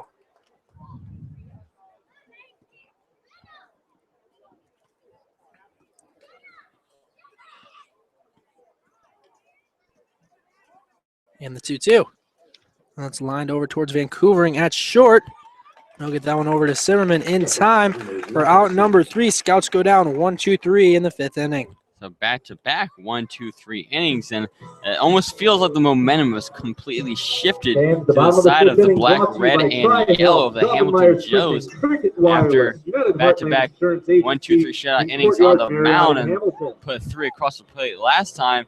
Ben Aldridge going to be in the thick of Murderer's Row here to start the bottom of the 5th inning, and he's got a tough task ahead of him to try to end this momentum.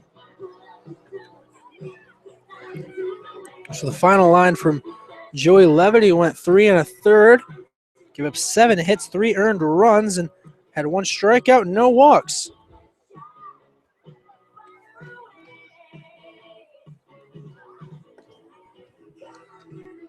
So now Ben Aldridge out there throwing his couple warm-up pitches as we get set to start the bottom of the 5th inning. Scouts are on top 4-3 right now over the Hamilton Joes, but Terry, they're going through Murderer's Row to start off this bottom half of the 5th. Yes, let's start off with Jackson Boyce, who singled last time, followed by Andy Young, who did hit into that 6-4-3 inning double play back in the bottom of the 3rd. And then it's Jake Zimmerman, who started off that big 4th inning for the Joes with a leadoff double. And to your attention, the Hamilton Joes Kids Club, once $25, now just $20. Be sure to see Kyle down Get the first set to start the bottom of the 5th. Jackson Boyce will lead it off for the Hamilton Joes. And Ben's already ready to go. I'm not surprised at all. I wouldn't be, as he knows the gravity of this situation right now. If he can sit down these batters 1, 2, 3, it'll be a huge boost to the Scouts' morale. First one to Boyce. He checked his swing, and that one just outside the zone. Apparently, at least. Yeah, I thought that was right down the middle. Must have missed a bit high. Next one misses a tad low. 2-0 now to Boyce.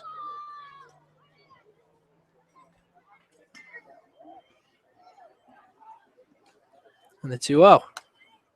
Fouls that one back into the netting. Makes it 2-1.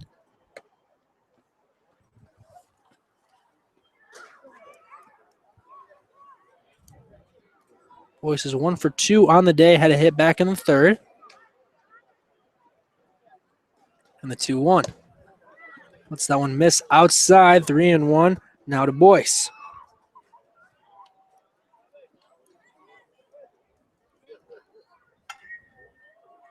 And the 3-1. In there for a called strike 2. Full count now to Boyce.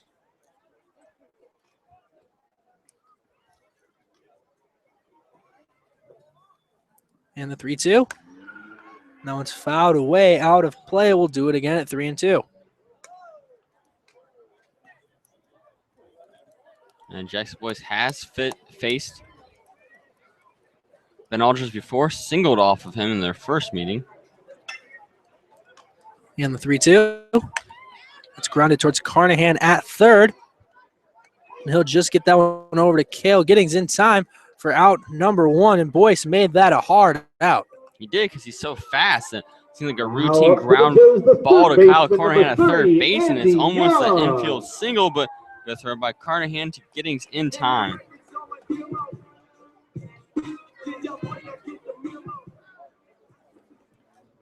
Now Andy Young up to the plate. First pitch to him. Misses outside for ball 1.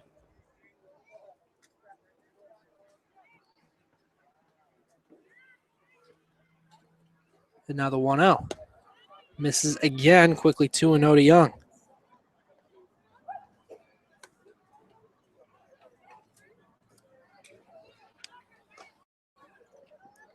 Young grounded into the 6-4-3 double play in his last at-bat, struck out the at-bat before that. Next one misses upstairs just a tad, 3-0 now to Young. The last time Andy Young saw Ben, he went 0 for 1 with a couple of walks. Now the 3-0. And there for a called strike one, 3-1 now to Andy Young. The 3-1. Fouls that one back. Second straight full count.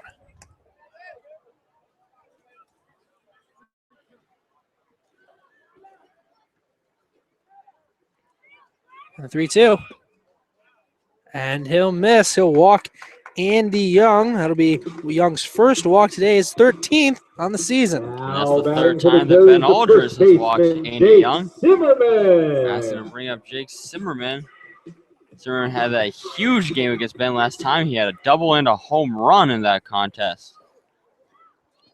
Zimmerman had a double in his last at-bat back in the fourth. First one is Zimmerman. Misses outside, ball one. Andy Young over at first on the walk. Now the 1-0. And that's grounded over to Binger at second. He'll get it over to Solomon for one. And back over to Cale Giddings in time for another inning-ending double play, exactly what the doctor ordered. And that one of the 4-6-3 variety is second inning-ending double play of the game for the Scouts. And it looks like those guys have been playing with each other for years, as it was a fluid movement from Christian Binger to Lee Solomon to Cale Giddings. Not a second was wasted, and it could have been because Zimmerman would have beat it out. But the Scouts, again, they get a little bit of danger with that walk to Andy Young. And another double play in Murderers Row. So after giving up that big 3-run inning in the fourth, come back in the fifth, and Ben Aldridge shuts it down.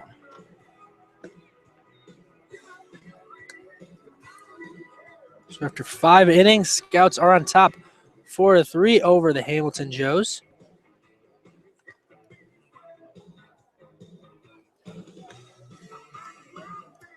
Have some more score updates from around the league. And it's been a blowout in Licking County at Don Edwards Stadium in the top of the fifth. The Settlers lead the Northern Ohio Baseball Club 5-0. And we're in the bottom of the seventh at Bob Wren Stadium as the Southern Ohio Copperheads and the Grand Lake Mariners are tied at that one apiece. That's a doubleheader. Second one scheduled for a 9:30 start. Don't know. That one's only going 7 innings. They're going to try to go full 9. What's happening down there in Athens will keep you updated. That game is a battle between two teams that are fighting for the fourth and fifth spots in the league. The winner of this game will be number 4, loser number 5, but that could flip-flop depending on how the second game of the doubleheader goes. So now we're getting set to start the 6th inning of action, and Terry, who's going to be coming up for the Xenia Scouts? Coming up for the Scouts here in the 6th will be Kyle Carnahan. He's 1 for 2 today. Bunt singled last time he was up. Then Jonathan Bravo, who had an RBI single last time in the 3rd inning as well. Then Cale Giddings, who's 0 for 2. University, Chris The Teixeira. Scouts have won 0 for 3 in their last 2 times at the plate. So Carnahan trying to break that 6 put-out streak. For Xenia, the 3rd baseman and beer batter, number 16, Kyle Carnahan. We have a new pitcher. It's Chris Teixeira. We saw him last time Scouts played the Joes last week. First one to Carnahan in there for a called strike 1. Teixeira pitched 2 innings, gave him 1 hit and a couple of walks, and had a strikeout. No earned runs. Next one to Carnahan in there for another strike, quickly 0-2. Something we saw from Teixeira last time. Does have a nasty curveball.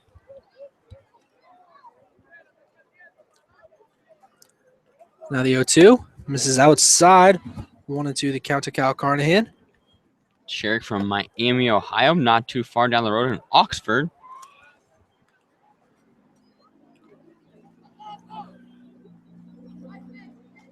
And the 1-2. Runs that one down the third base line, but foul. We'll do it again at 1-2.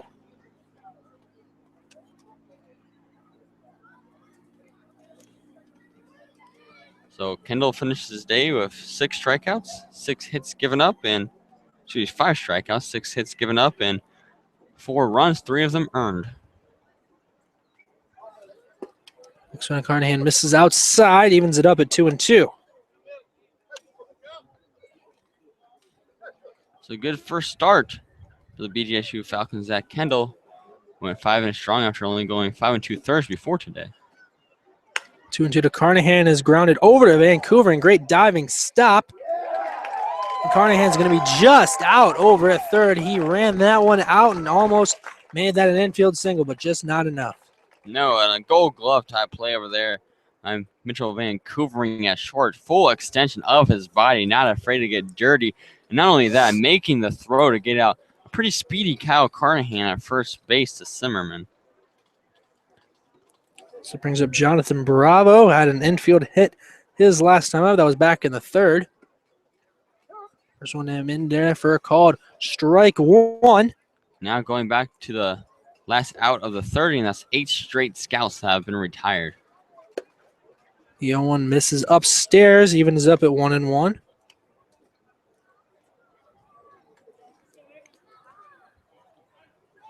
Now the 1-1. Swung on in, missed from Bravo. Makes it a 1-2 count.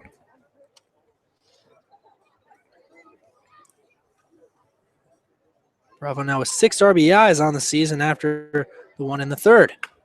Next one is lined down the third base line just over the Joe's bullpen. That will get out of play.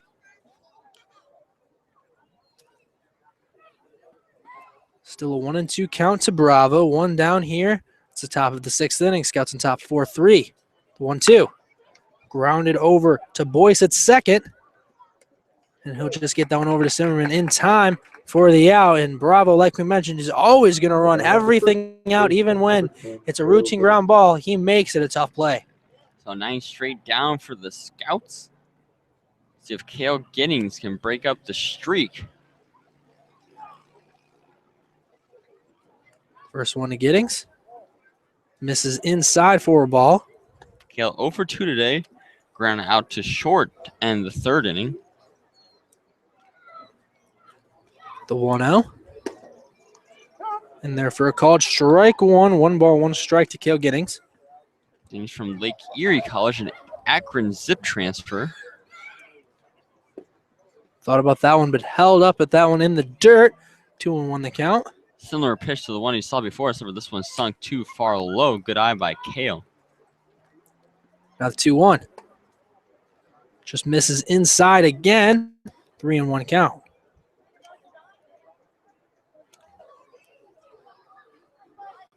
And the 3-1. And that one's lined into the gap out there in left field. That'll get down at the warning track. He's going to round first, head for second, and he'll be in there easy with a stand-up double. So Cale Giddings breaks the streak. It's in a bit of a slump before that one. The whole team was in a slump. And then Cale Giddings with that stand-up double and is now in scoring position. That's going to bring up Levi Gilcrease. So now Levi up there to break a streak of his own. 0 for 7 coming into the game against the Joes. Now 0 for 9 after 2 strikeouts here today.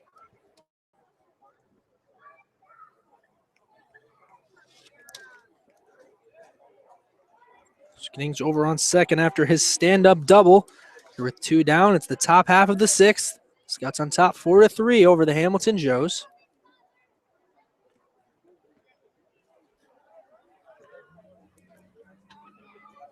First pitch to Gilcrease. Just misses for ball number 1.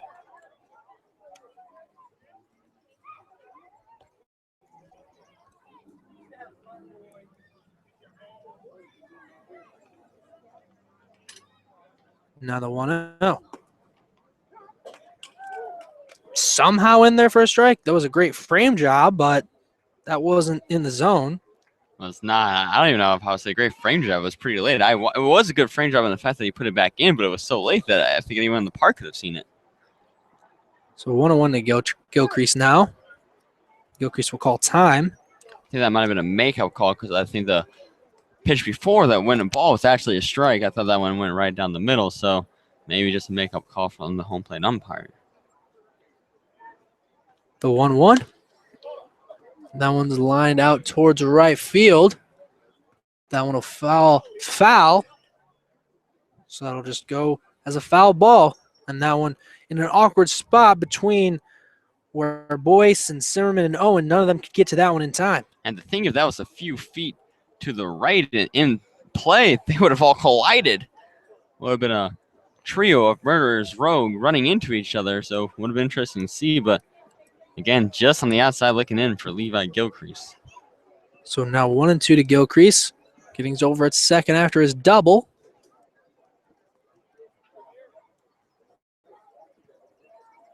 Now the 1-2. That one just misses low. Evens it up at 2-2. Levi trying to avoid that third strikeout of the day. Did put a little bit of dirt on his hands to get a little bit more grip on the bat.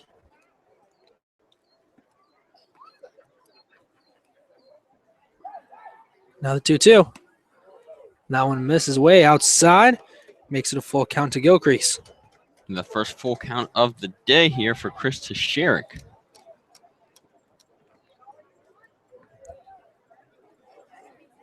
3-2 count to Gilcrease, 2 down. It's the top of the 6th. Scouts on top 4-3, and the pitch somehow in there for a called strike 3, and that'll be the third strikeout of the game for Gilcrease. So that one kind of all over the place from the umpire. I think there's 2 balls that I thought could have been strikes, and that one there's 2 strikes I thought could have been balls. I guess it all evens out, but Levi Gilcrease showing great restraint on that one, and you can tell he clearly thought he drew the walk, but it's going to be sent back to the dugout as we're going to have a change here. The Scouts go back to the field, and a third strikeout of the day for Gilcrease. It's now to 24 on the year.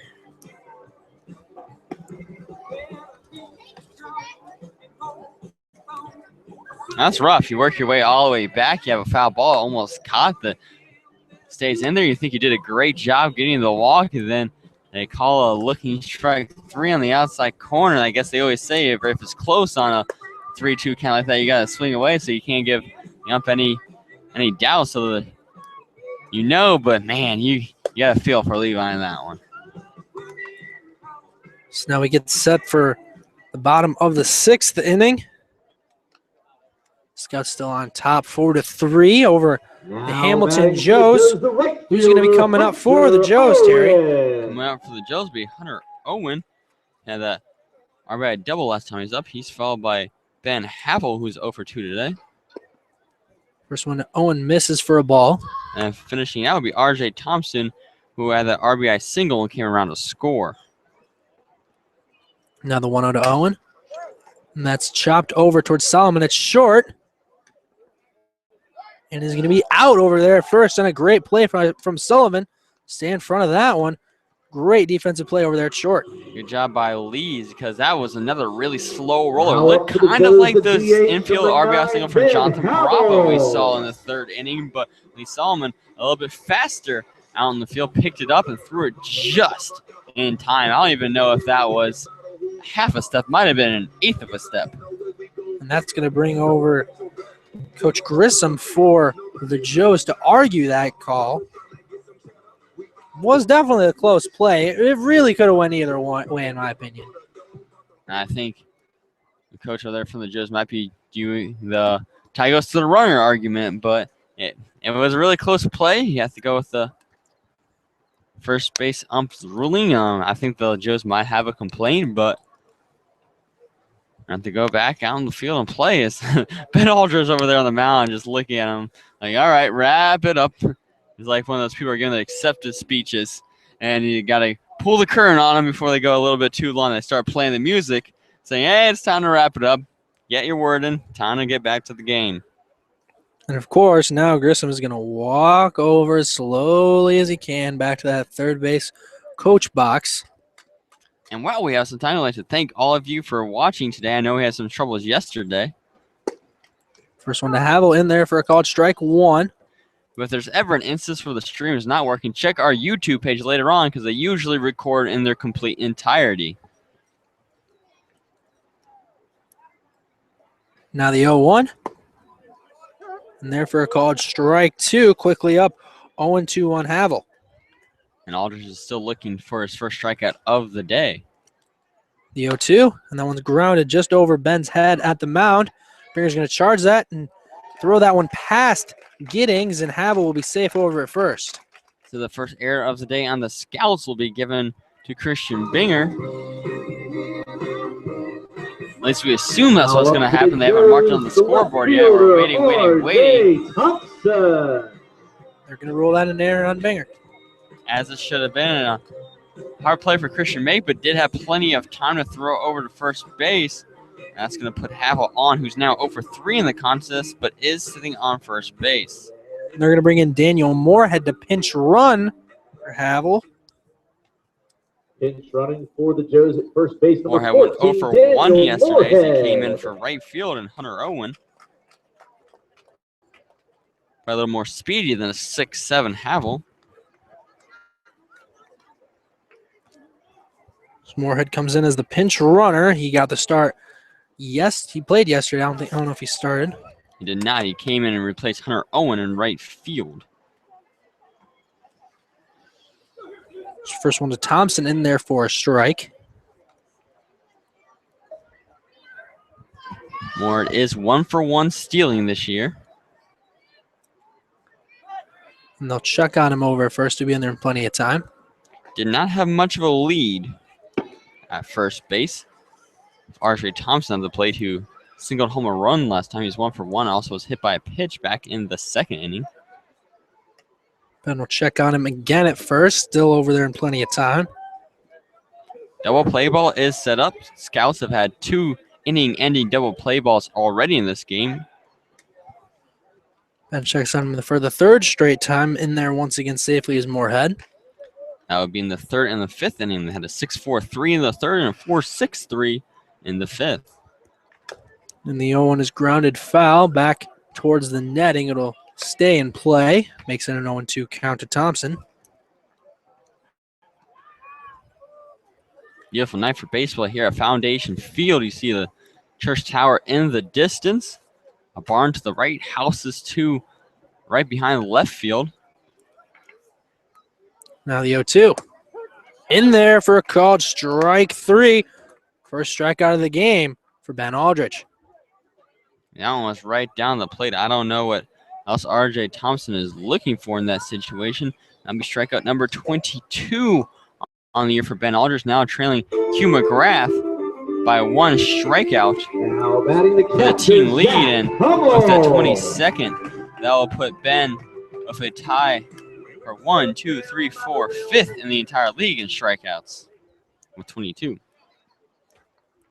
2 down here in the bottom of the 6th. Zach Hummel up to the plate, and they'll check on Moorhead again at first. And Hummel 2 for 2 in this game, singled last time, but did have that put out at home plate, which you have to question. First one to Hummel, lined towards the netting down towards the Scouts dugout. And if you hear something funny, it's because there's fireworks going off behind us.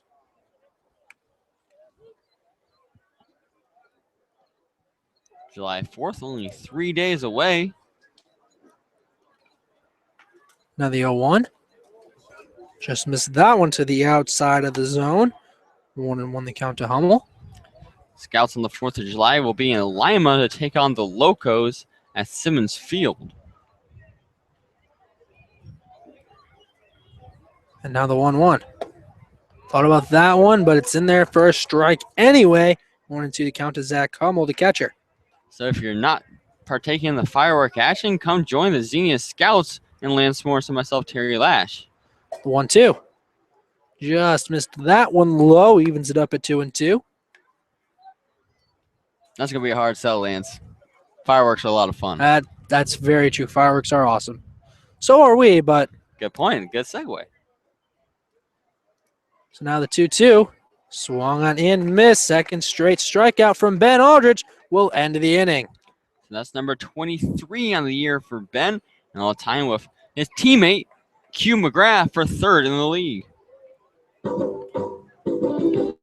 That's going to be another runner left on base for the Joes, and that will put them up to 1, 2, 3, 4, 5 on the day. The exact same amount as the Xenia Scouts. Both teams have left 5 runners on base. It's a hot one out here in Hamilton, Ohio. Is a little segue there from Smooth playing over the loudspeakers. A favorite of Evan Pivnik back at school, one of our fellow broadcasters. And it's been a beautiful night for baseball here at Foundation Field, and we'll try to give you some more scoring updates from around the league. And they're playing 9 in game number 1 in Bob Brown Stadium. The Grand Lake Mariners have taken the lead, and they lead the Copperheads by a score of 3-1. Remember, Copperheads have been leading the league in the standings most of the year. Have fallen a little bit recently, now down to 4th, and if they lose to the Mariners, they'll be down to 5th as they had a half-game lead on Grand Lake. And at Don Edwards Stadium in Newark, Ohio, Licking County Settlers up on the Northern Ohio Baseball Club 5-0 in the top of the 6th. That's only a single game, so maybe a 9-7 in that doubleheader for the Mariners and the Copperheads. I don't know, but they're definitely going a full 9 in the first one. It looks like we have a new pitcher out there for the Joes. I think that's Danny Hentz. I think we saw him last time as well. Looks like a number 6 out there, but with their jerseys, it's a little hard to tell. I believe that is number 6, Danny Hentz, a 6'3" righty from Dayton University, not too far from here, even closer to the Xenia Scouts. 6'3", 185. He's a sophomore, originally from Cincinnati, Ohio, which Hamilton is just slightly north of. And as Lance mentioned, a guy that we saw earlier this year, this will be his 5th appearance with the Joes. He's 1-0 with a 6.75 ERA. In that 7-6 victory against the Scouts on June 23rd, he pitched 2 innings, didn't give up any hits, and had 3 strikeouts, so was in complete control against the Scouts on that day. Now Miles right up to the plate for the 3rd time today here as we start the 7th inning. Miles will ground to that one up the middle. Vancouvering will get that one, but Miles will be safe over at first. So another infield single for the Scouts. We've seen a few of those today. We saw one with Jonathan Bravo. We saw a bunt single by Kyle Carnahan. A lot of speed on the Xenia Scouts team. Not a whole lot of power outside of David Gaunt. They're making it count on the base pass. Shortstop Lee Solomon. Lee Solomon now up to the plate. This will be his 4th at-bat today, although one of them doesn't go down in the books as an at-bat as he was hit by a pitch. We'll square around a bunt, but that one will be way inside for ball 1. He actually had to move his body backwards to avoid getting hit by that pitch. Yesterday, we saw Luke Emling of the Joes get hit by a pitch on a bunt.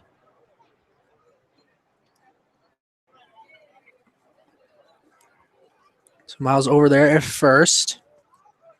Lee showing bunt. He pulls it back, and they're going to look at Miles back. Now I think that one is a ball as I didn't see a strike signaled. It will be a ball, 2-0 the count. That was the 8th hit of the day for the Scouts. Now the Scouts are just tied up in hits with the octagon apiece. Solomon showing bunt again. That one is a strike, though.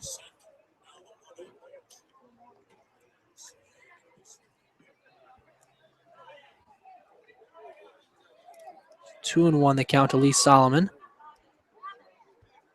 Miles right over at first, and he'll show bunt. He gets it down the third space line, and no one's covering first, and Solomon's going to be in there in time. But Miles Wright is going to advance to third, and they're going to call him out on a close play over at third. Lance, I missed that one. Miles Wright tried to extend that from second to third. Might have been some heads-up base running. Coach Case, with his hands on his hips, might not agree with that one. Unfortunate for the Scouts as their lead runner is out. And he's going to say probably to the field umpire that he wasn't in a good position for that call. He had to look at the play over at first, so he's going to be closer to the first base bag, but nonetheless, Lee Solomon is going to be on base.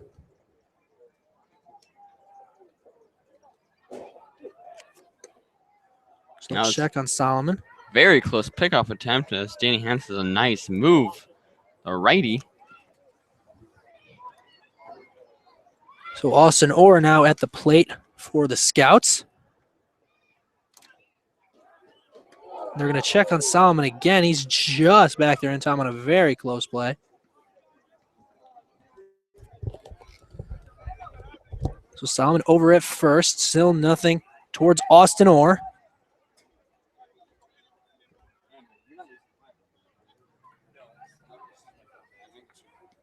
So we're going to check on Solomon. He'll be in there safely once again. Still nothing to Austin Orr.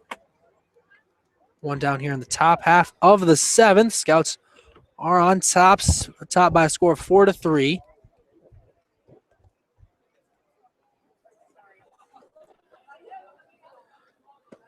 Orr swings and misses at that first one to him. 0-1 the count.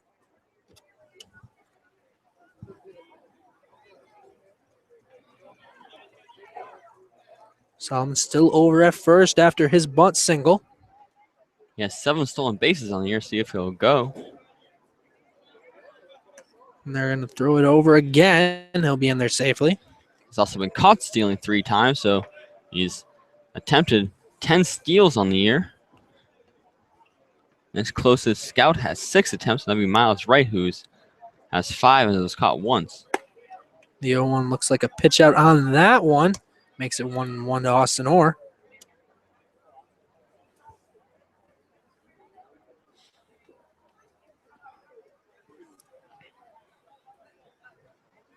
Solomon with a nice lead over at first. One down here in the top of the seventh. They're going to throw it over once again. He'll be in there in time.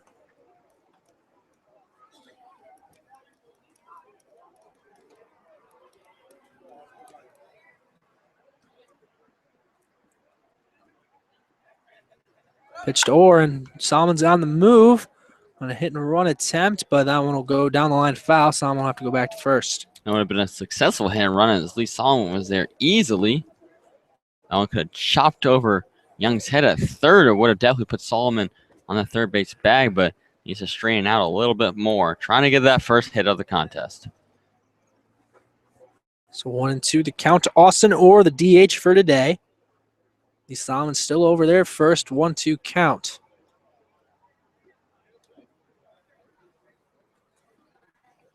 They're going to throw it over once again. Solomon back in plenty of time. And to recap the day for Chris Sherrick, who pitched the last inning. He had 1 inning of action, had 1 strikeout, gave up 1 hit, and no earned runs.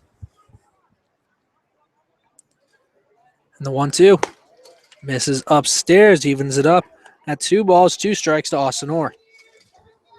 Austin from Union University, one of 2 Bulldogs from Union University. Zach Wiley, the other. Austin originally from Jackson, where Union University is located. 2-2 pitch. That one's fouled back into the netting. We'll do it again at 2-2. That was another one of those that was close. It could have been a bit higher. We're not sure. But good swing by Austin and get the bottom of that ball and foul it backwards. 2-2 to Austin Orr. Lee Solomon still over there first. The 2-2. Inside, and that'll get away from Hummel behind the plate, and Solomon will walk on over to second. It's now a runner in scoring position for the Scouts. They put a runner in scoring position last anyone, Cale Giddings, not Gilcrease. Cale Gilcrease, that's a good one. That would be I didn't know we had him. That would be a super player. You got the size of Cale Giddings, the speed and athleticism of Levi Gilcrease. We might be onto something here, Lance. But Cale Giddings last inning had that double and then was left on. 3-2 to Orr.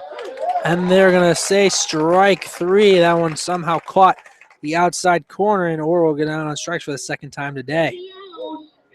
And that will be the 8th strikeout on the day for the Xenia Scouts. So now Christian Binger will come up to the plate with 2 down in the top half of the 7th.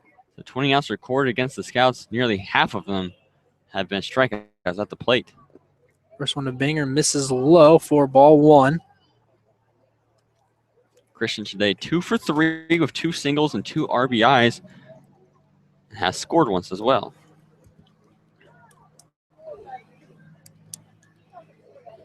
Solomon over there on second after advancing on a passed ball. The 1-0. That one misses low and inside. 2-0 the count.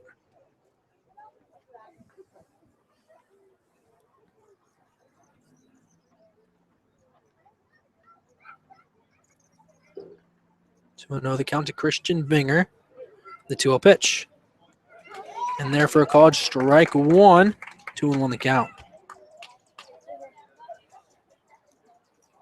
Binger came in a game batting .236. Will improve on those statistics. 2-1 misses outside. 3-1 the count to Christian Binger. Binger will love to get his first walk of the game and 19th of the year right now. Put runners on first and second, 2 speedy runners in Binger and Lee Solomon, who's still standing off the second base bag. And the 3-1. Went around on that one and won't say it's a foul ball, so Solomon's going to advance over to third, even though he hesitated for a second. That was kind of funny. See, I'm not sure. I thought they said it was tipped, but apparently not. He just made the signal for strike. He didn't signal tip. All right, so now they're going to bring Solomon back. There's a bit of miscommunication there. And it's Coach Cates wants an explanation. Because he did not signal that it was tipped. He signaled strike. No. I don't know about you, Lance. I thought it was tipped. I'm just going off of what they signaled. It could have been tipped. It might have been tipped, but it was not signaled tipped. So after Solomon strolls to third, he's going to be sent back 90 feet to second base, and we'll do it again at 3-2. 3-2 to Binger, and the 3-2 pitch. Solomon on the move, and that one's grounded towards Young at third, and he applies the tag to Lee Solomon. So a bit of a misfortunate situation there allows Young to get the out on the nice defensive stop. Yeah, that's just one of those situations where, wow, that would happen as because Young was moving on the steal attempt. He was put into perfect position to make the diving stop and tag out Lee Solomon, who was a deer in the headlights. Nothing you can do in that spot, and Binger will go down with the fielder's choice. That was a nice hit ball by Christian Binger. So back-to-back times, Christian's had 2 well-hit balls that resulted in outs. So Ben Aldridge will be back out there for another inning of work. He came back in the 4th inning in relief of Joey Levitt. So good outing in relief so far from Ben Aldridge. Yeah, Aldridge's been fantastic to these 2 innings, 2 and 2/3 innings actually, and let's see how long he can keep it going. It looks like Chad Jacob is in the on-deck batter's box, so I would think he's going to be pinch hitting for Vancouver. Chad Jacob did get the start as short yesterday, and he had those 2 doubles. Went 2 for 4 in that contest. Didn't play in the first 2 games against the Scouts. And 2 RBIs as well for Jacob, who's batting .347 on the year. So he's not part of Murderer's Row, but more like an aggravated assault type of guy.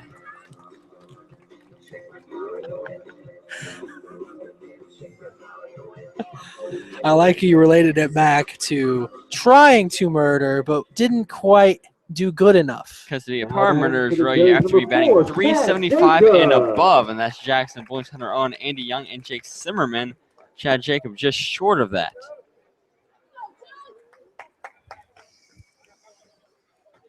First pitch to Chad Jacob in there for a called strike one on the outside corner.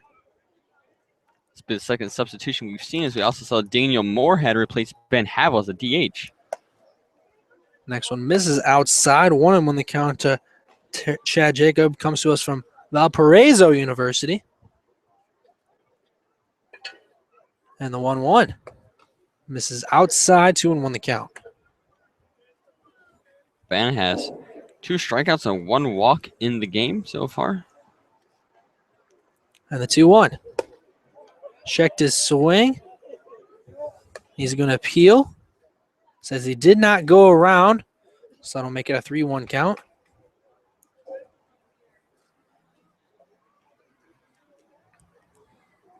And the 3-1. In there for a called strike 2, and Jacob was about ready to flip his bat over and start walking over to first. He made the full rotation. His arm was coming on the follow-through to get rid of the bat. Home plate umpire says, get back in there. And 3-2. And that one's lined over towards left field, and Jonathan Bravo will get under that one for the first out of the inning. And Scouts must have had a scouting report on Chad Jacob because Jonathan Bravo was playing shallow that time and went right to him in left field. Now up to the Joes, the center fielder, Daniel Neff. So now Daniel Neff will come up to the plate. He is 2 for 3 on the day, but last time up it was that 9-6-2 that ended the inning. First one to Neff will show bunt. Gets that one just down, and Gone will field that one over to Giddings, and a great scoop to get that out number 2.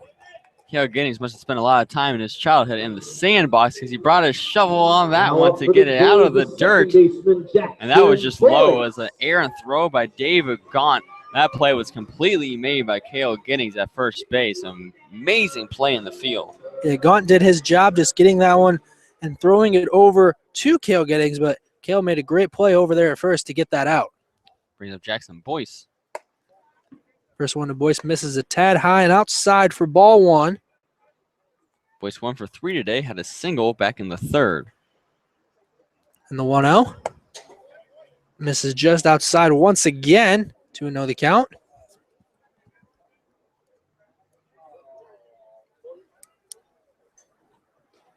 Now the 2-0. Missed that one up high. 3-0 to Boyce. Boyce now the guy you want to walk because I want to get some free pass over there to second base as he has already 7 steals on the year. Now the 3-0. And there for a called strike 1 makes it 3-1 to Jackson Boyce. Boyce 1 for 3 on the day with a pair of groundouts. The 3-1. Took a hack at that one and missed. Makes it a full count. So twice now in this inning, Van Aldrich working his way back after getting behind the batter.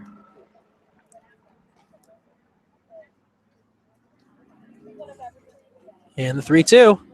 Swung on and missed. Ben will set them down on strikes 1, 2, 3 to end the 7th inning.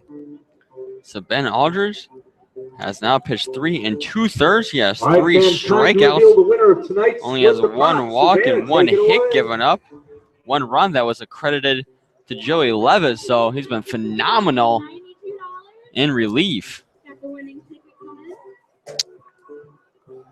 So, and I don't see anyone out there warming up, so looks like this is Ben's game for the foreseeable future unless they bring someone in the 9th to potentially close it down. We did see normal closer Joe Chasen pitch yesterday. He pitched 1 inning, went 1, 2, 3 with all strikeouts, swinging in yesterday's contest. It was one of the few bright spots in the game, so maybe we'll see Joe Chasen, but as of right now, I wouldn't take out Ben because he just looks dominant on the mound. Looks like Will Small will now come in this 8th inning to face off with the Scouts. We did see Will Small in that last game against the Scouts and all the way back in the first game between these two teams in the 7-6 victory. Yeah, he went 2 innings and gave up 2 hits, 1 run, 1 walk, no strikeouts.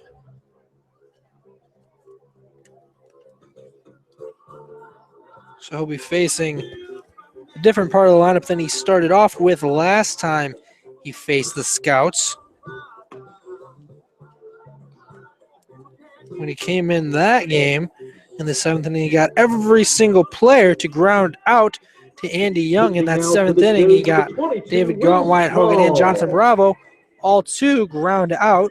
So he's going to be facing Gaunt and Bravo here in the 8th inning this time instead of back in that 7th inning. And Will Small, that was his only appearance of the season. He's only played 2 innings so far from Middle Tennessee State University, a Blue Raider, one of a few Blue Raiders on this team. So we talked about the 17-pitcher staff, and your innings are going to take a hit as Will Small's only seen 2 this year, and it's been against the Navy Blue of the Xenia Scouts. David Gaunt set to lead off this 8th inning here. Scouts on top 4-3 over the Hamilton Joes. First one to him. Misses low and inside for ball 1. David 1 for 3 with an RBI double back in the top of the first inning. Ground out to short last time. Now the 1-0. That's grounded towards Andy Young over at third. He'll get that one over to Zimmerman in time for out number 1. So just like I mentioned, all of those ground outs in that 7th inning, in the first time he faced the Scouts, were all to Andy Young, and first one from Gunk goes to Andy Young at third. The Joes have really settled down ever since that 3rd inning, and Scouts just put in a bunch of zeros on the scoreboard.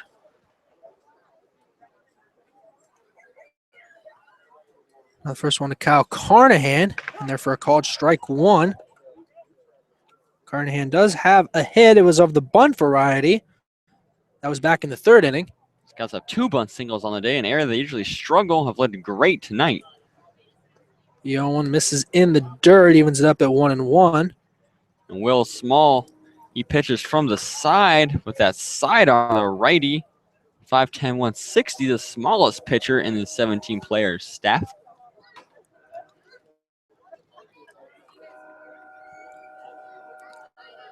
Now the 1-1. Carnahan will line that one out of play. Puts it to 1-2.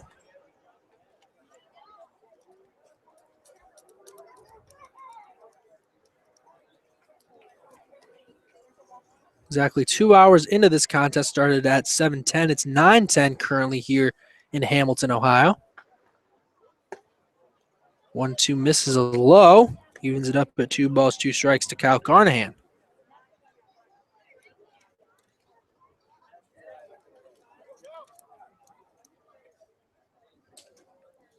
And the 2-2.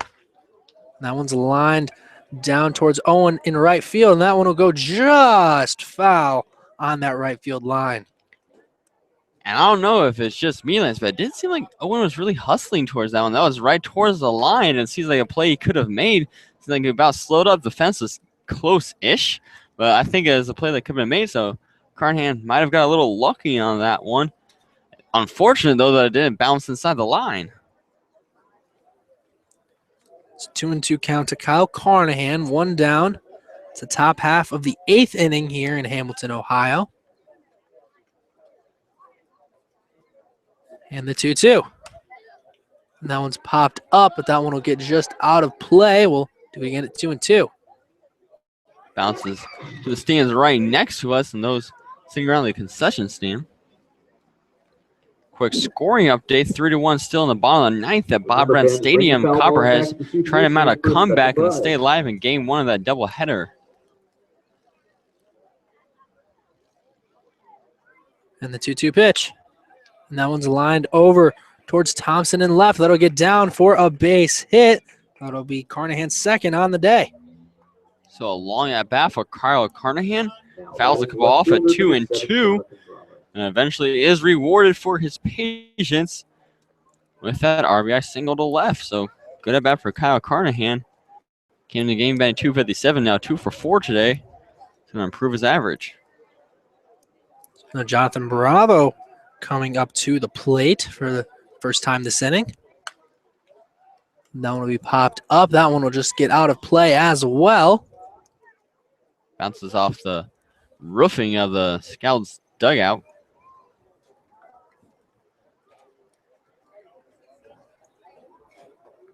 Carnahan over at first after his single.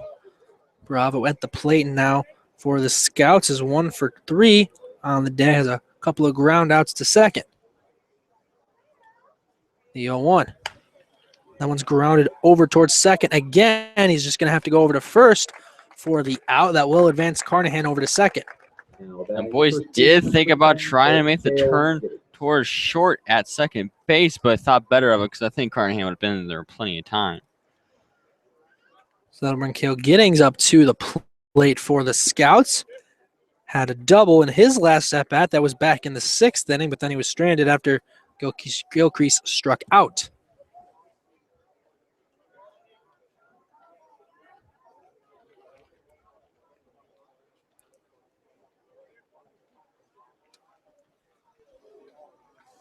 First one to Cale. Just misses on that one for ball 1. Now, if Cale can put a charge in it like he did the last time, Kyle Carnahan will come home, and it'll be an extended lead for the Scouts. Now the 1-0. Catches the outside corner for strike one. Makes it 1 ball, 1 strike to KO.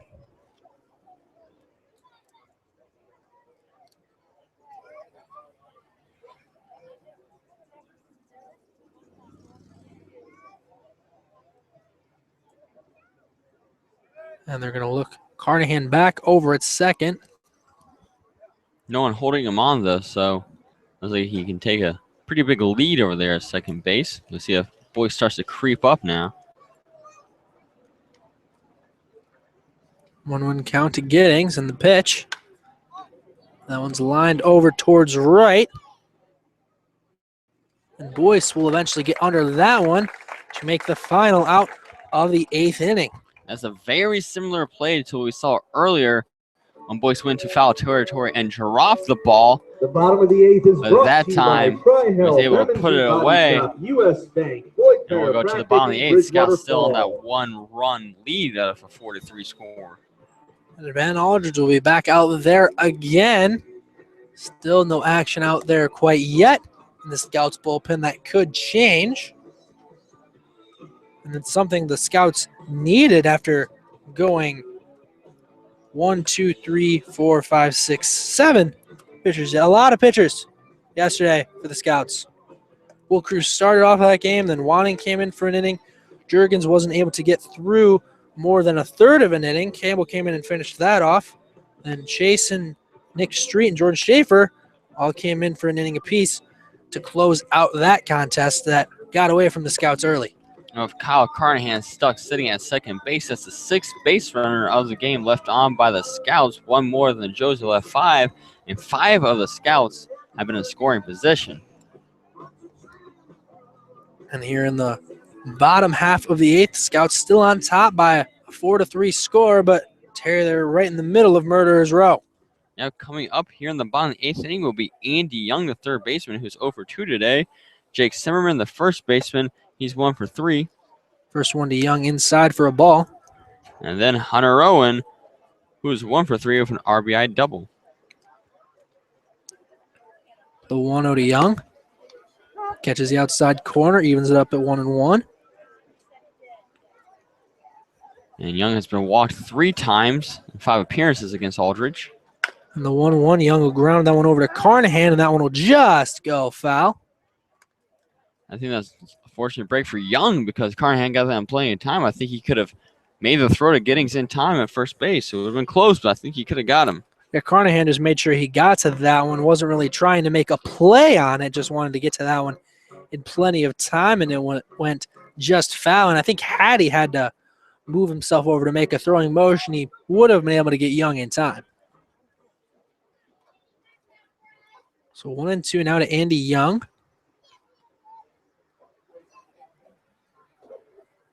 And the 1-2 pitch.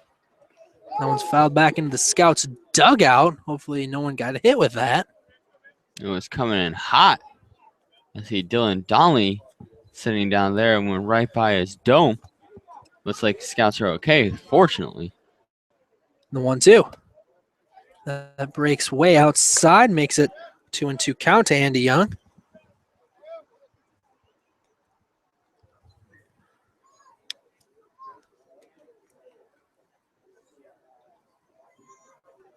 And the 2-2 pitch. Breaks outside once again in a very similar location. Full count now to Andy Young. Young struck out back in the 1st inning. It was the first strikeout of the day. 4 Joes have struck out. 3-2, and that's grounded, but it'll go foul, so we'll try it once again at 3-2. And that's that curveball that Ben Aldridge has in his repertoire. I think it would have hit the inside corner, so good swing by Young. Still 3-2 to Young, and the pitch. That's grounded towards Solomon over at short. And he'll get that one over to Cale Giddings in time for out number 1. So Scouts have set down Young every single time he's came to the plate, except for one time he walked, but then they got Zimmerman to ground into that double play. Now that's officially 4 innings in the books for Ben Aldridge. He's only given up 1 hit so far, no earned runs, 1 walk, and 3 strikeouts. Great day on the mound. Jake Zimmerman now up to the plate for the Joes. First one misses low for a ball, and Zimmerman 1 for 3 on the day, has a couple of groundouts, one of them a 4-6-3 double play. And that one's lined over towards center fielder Levi Gilcrease. That one's going to be over his head, land at the warning track. He's going to get to that one and chuck that one in and keep Zimmerman over at second for his second double of the day. Look at that throw by Levi Gilcrease. He was 390 back at the warning track. Now batting Got for it the Joes, to Kyle Carnahan without a cutoff man on a couple of Moorhead. bounces. And that's, I'm pretty sure, the first time anything's been hit towards Levi today. I believe you're right. Because we haven't seen him throw like we usually do, and I think that was a warning to say, hey, don't try and run on me, you'll get thrown out. That's only the second time today. Ben Aldridge has given up a hit. 9 in the contest now for the Joes. That's one out here. They have a runner scoring position. That Zimmerman over there on second represents the tying run. And the fastest guy in the world, so you think about maybe they substitute him, but then you look back at your stat sheet. Remember, he's batting 479 of a couple of doubles, and they're not substituting him. So Coach Cates on the mound talking with Ben and David, and Ben's going to stay in. There's still no one else warming up for the Scouts. But Joe Chason's actually just started warming up for the Scouts, but I imagine they would want him to go in the 9th inning, not here in the bottom of the 8th. So now Hunter Owen will come up to the plate with 1 down. It's the bottom of the 8th. Scouts on top 4-3 over the Hamilton Joes.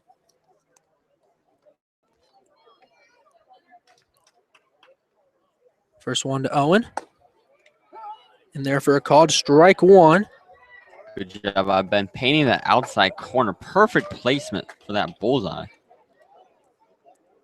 Zimmerman over at second after his second double of the night. Continues to stay red hot.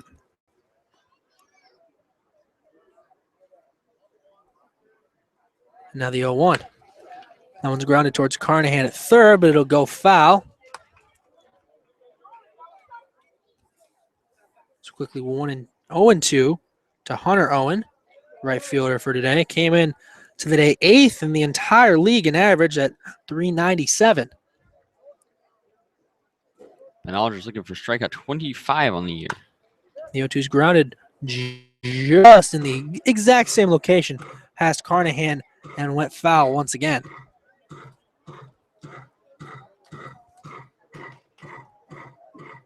Still an 0-2 count to Hunter Owen. Zimmerman over at second after his double.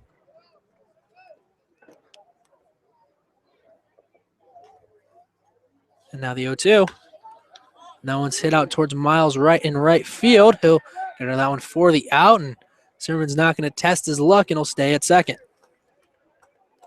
So the Scouts get out of Murderer's Row this time around. Now They went batting 1 for the 4 as Joes, Jake number Zimmerman is the only member to get a hit as he had Moorhead. that double that has him standing over there on second base, and that's going to bring up Daniel Moorhead for his first plate appearance of the game. Ward came in as a pinch runner that was back in the 6th inning to replace Ben Havel after he reached due to an error from Christian Binger at second.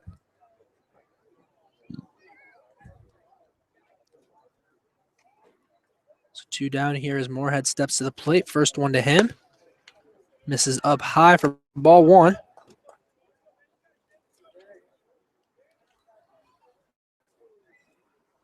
RJ Thompson out on deck after getting his first hit of the series back in the 4th inning. Now the 1-0. Misses once again. 2-0 now to Moorhead. So big spot here for South. Still, you can't forget Jake Zimmerman in scoring position represents the tying run and the go-ahead run at the plate, and Daniel Moorhead. And the 2-0. In the dirt. Gaunt will do a good job keeping that in front of him. Doesn't allow Zimmerman to move anywhere. Great job because a pass ball there, and then he's at third base with 2 outs. Makes it a little bit easier for him to come to home plate and tie up the game. It's 3-0 count to Daniel Moorhead with first base open with 2 down here in the bottom of the 8th.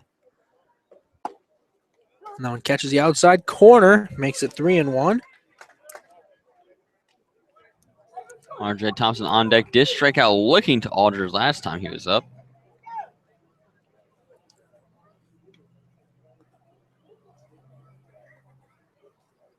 And now the 3-1. Catches the outside corner for another strike. Makes it a full count. So Aldridge worked his way all the way back from 3-0 to now a full count. Doing a good job on the mound. Looking for strikeout number 4. 3-2 to Moorhead. Zimmerman over at second base. Like you said, it represents the tying run. Scouts are on top 4-3 here in the bottom of the 8th.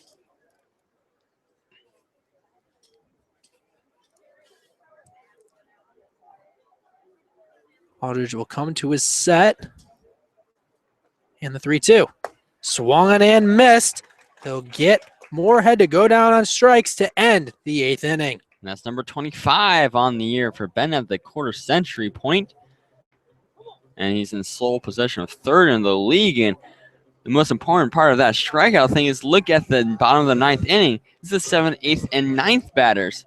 So they'll have to go through 4 players just to get to Murderers Row. So a little bit different situation than when they lost in the 9th inning against the Joes back at home when they were right in the thick of it and Joe Chasen gave up that homer. I'm assuming Joe Chasen's going to come into the game to close it out.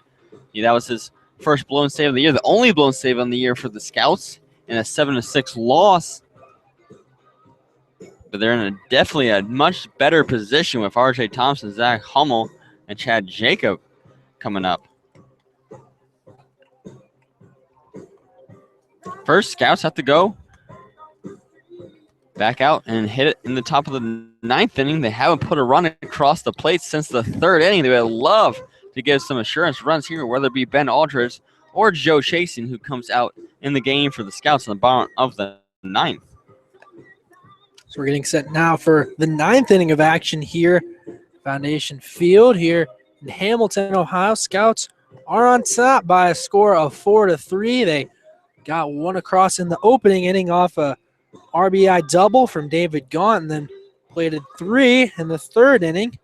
It all started when Miles Wright came up and got himself a base hit. Lee Solomon reached after getting hit by a pitch. Austin Orr got on base after striking out, and then he came around to score a run, and Christian Binger hit in him and Lee Solomon, and that was a great 3rd inning for the Scouts as we now get set to start the top of the 9th with Levi Gilcrease. Gilcrease 0 for 3 today with 3 strikeouts. I'd love to turn around his luck right here. First pitch to Gilcrease, and that one's hit right back up the middle.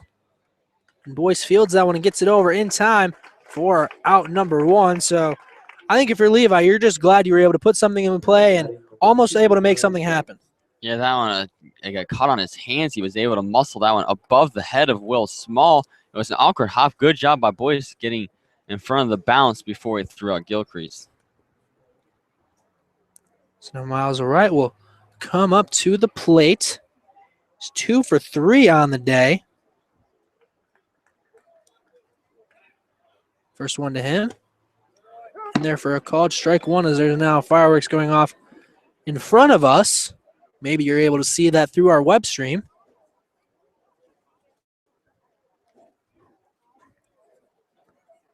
So 0-1 the count to Miles Wright. The 0-1 pitch. That one's in there at the knees for strike 2. 0-2 the count. Well, it's 2 for 3 in this game. Remember, he came in the game 0 for 10 on the year against the Joes, so it's broke that dry spell. A great day at the plate. So 0-2 the count and the 0-2 pitch. And he's going to go down looking to be the second out of this 9th inning. That'll be the first strikeout from Will Small. So now we're back to the top of the order, and Lee Solomon. He got on with a bunt in his last at-bat. That should be the first strikeout of the season for Small.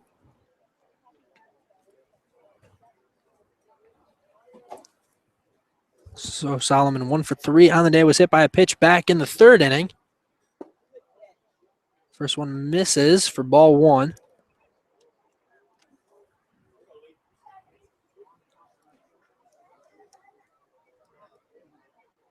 And the 1-0. Thought about that one and held up, but it's in there for a strike anyway. A strikeout from Miles Wright was the 9th strikeout of the day for the Xenia Scouts. And now the 1-1.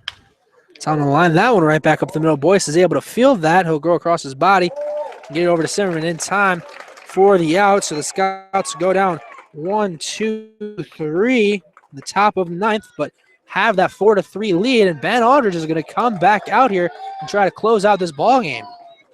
So Ben Aldridge coming out. That's a bit of a surprise to me. I thought we might see Joe Chase, who is still warming out in the bullpen right now for the Scouts. Ben Aldridge so far on the day has pitched 4 2/3 innings of 2-hit baseball. He has 4 strikeouts, 1 walk, and he has 1 run given up, but that wasn't credited to Joey Levitt, who started this game and went 3 1/3. We'll see if Ben Aldridge can stay hot as he faces the 7, 8, 9 batters of the Joes lineup, as the Scouts are trying to get their first victory of the Joes on the season and avoid the regular season sweep. So now we're getting set for the bottom of the 9th. Scouts on top by a score 4-3 over these Hamilton Joes. Ben Aldridge out there for another inning of work. Came back in the 4th inning in relief of Joey Levitt. And who's Ben going to have to get through to nail down this victory? To get the victory, and assuming there's no substitutions, we'll see R.J. Thompson, the left fielder from Cincinnati. He is 1 for 2 today with a single back in the 4th. Zach Hummel, the catcher, who is 2 for 3 today with a couple of singles, struck out last time to Ben, as did Thompson. And Chad Jacob, the shortstop, who substituted in back in the 7th inning, and he flew out to Jonathan Bravo in left. So R.J. Thompson up to the plate for the Joes. First pitch to him. It's lined over our heads, out of play.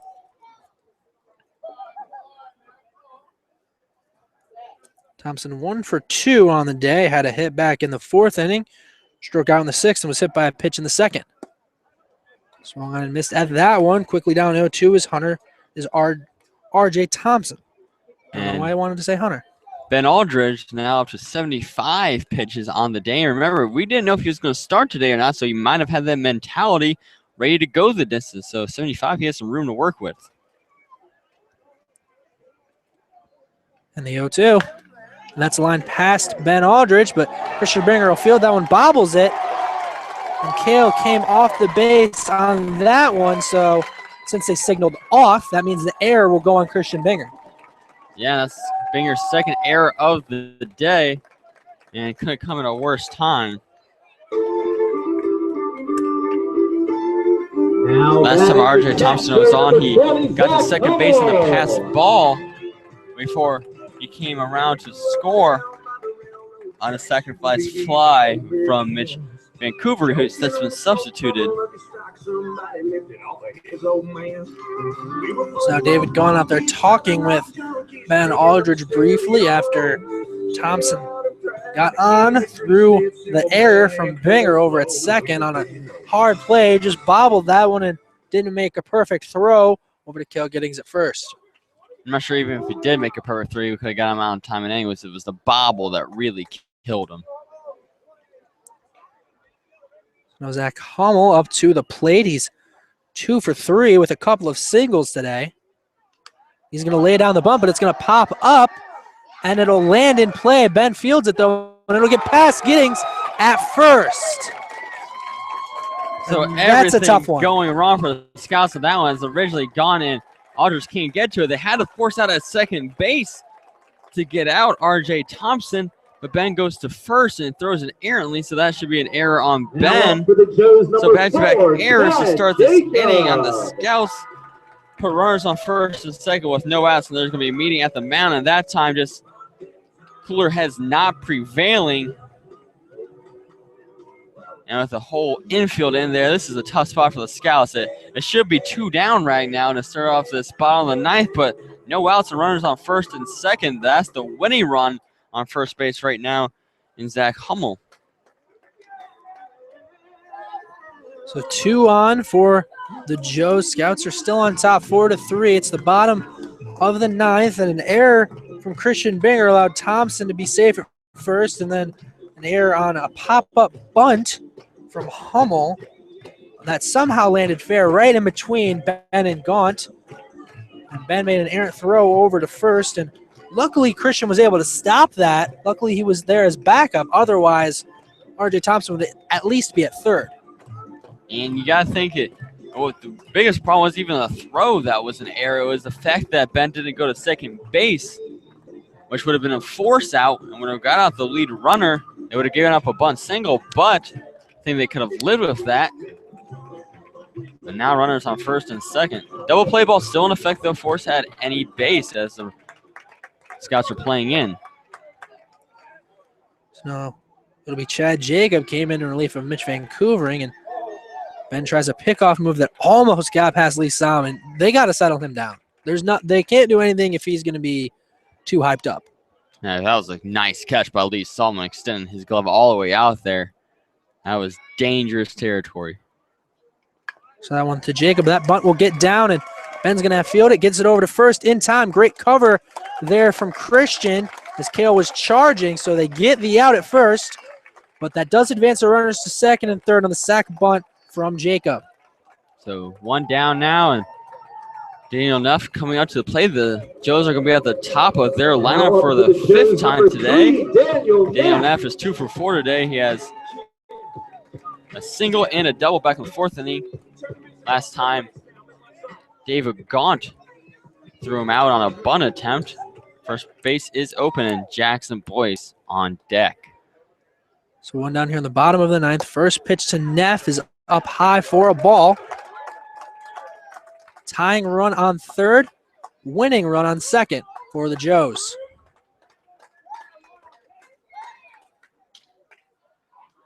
Now the 1-0.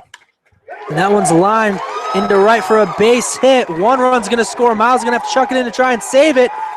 And the Joes win by a score of 5-4. And it's heartbreaking here at Foundation Field as that one took a strange bounce for Miles right. And it just bounces away from him. And that easily allows Zach Hummel to score the winning run. And the Scouts, they had it the second time in 4 games that they've lost the Joes in heartbreaking fashion. This is going to be a tough one to swallow. Get on the vans and head back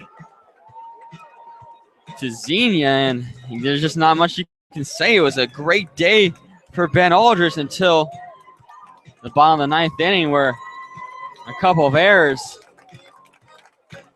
it really cost him, and so I don't believe either of those runs will be earned since they came on as errors. Score the visiting Xenia Scouts, 4 runs, 10 hits, 1 error. The winning Hamilton Joes, 5 runs, 10 hits, 2 errors. The 4 victory for the Joes, and not much else to be said. Just as bad a heartbreak as we saw last week against the Joes. It was in a much different fashion, but a walk-off hit from Daniel Neff, their leadoff hitter. And 2 of those runs coming across, like we mentioned. One came off on the error from Binger. The other one came off on an error from Ben. So both of those runs will go down as unearned, I would imagine, and just a heartbreaker. For the second time in 4 games against the Joes, truly heartbreaking. I don't know about you, Lance. I think this one leaves a little bit worse taste in the mouth of the Scouts because the first one, the Joes just made a nice comeback. They had some timely hitting. It hurt. But this one, it seems like the Scouts kind of gave it away. If Christian Binger can put it away at second base, there's 1 out to start the ball in the ninth inning. Who knows what's happening because I doubt we're going to see a bunt attempt from Zach Hummel that goes right between Ben Aldridge and David Gonzo. It was just a domino effect. Bottom of the ninth inning, 1 thing wrong happened. 2 things wrong happened. And after a meeting, after a nice sack bunt, too. And then a single from Daniel Neff, and it just hurts. It just really, really hurts. So the question is, who do we bring up as player of the game, Terry? I guess I would say Christian Binger. He had the 2 RBI single. And it was 2 for 4. So I guess we'll go with Christian. So we'll go with Christian Binger as our player of the game today. Did have 2 singles back in the first and the third inning. Yeah, great outing for Ben Aldridge. He would have to get some. I think if he closed that one out, he gets player of the game, and it's just a rough spot for the Scouts as they're going over on the first base line of prey right now. And it just leaves such a sour taste in the mouth. It's like you put 5 atomic warheads in there and you force you to bite down. And the feeling was there. The feeling of the Scouts had all the momentum ever since they got out of that 4th inning where the Joes put 3. Then Ben Aldridge came in and it was just lights out for innings 5 through 8.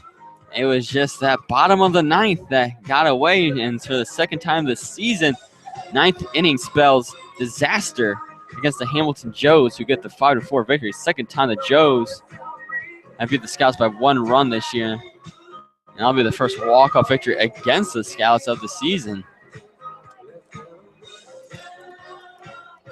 So we'll have Christian Binger up with us shortly as our player of the game, and really a hard one to figure out who we're going to go with as player of the game because Ben had a great game, but then it came apart in that last inning. He came in the 4th inning in relief of Joey Levitt, and up until that 9th inning was really just kind of rolling down guys, rolling them down.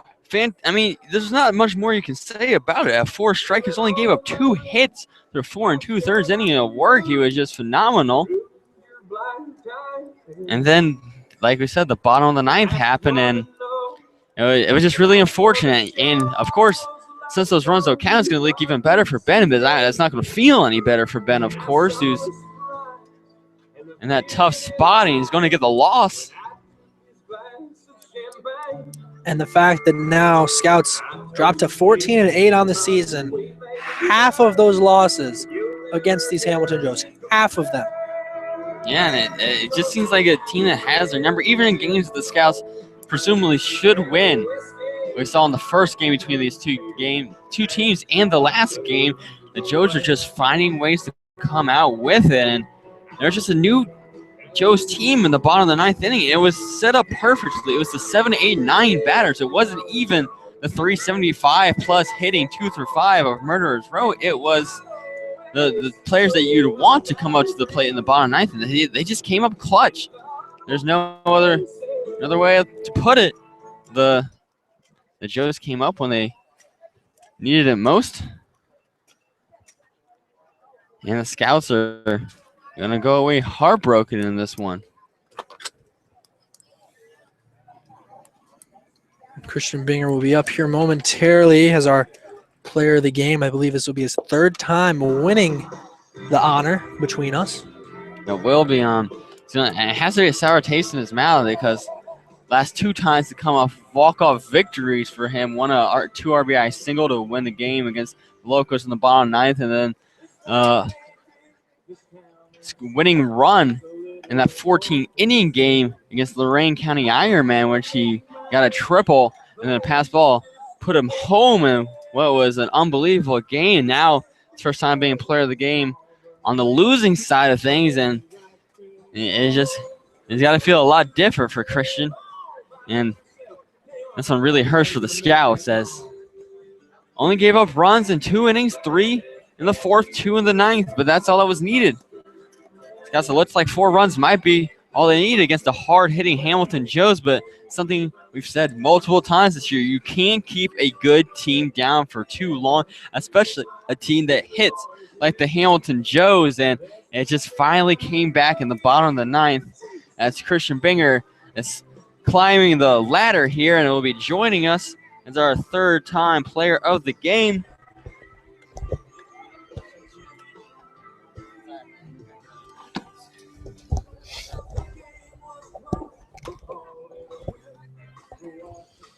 We're going to try and rearrange our camera here as we talk to Christian Binger, our player of the game, 3rd time honor, but first 2 times were a lot sweeter, Christian, and rough outing today, but a fairly good day at the plate, and we were kind of joking on the van ride over that you had more walks than hits, but you evened that total up tonight with a couple hits. Yeah, it was a good day at the plate. I felt like I was seeing it well, but I guess it came up a little short.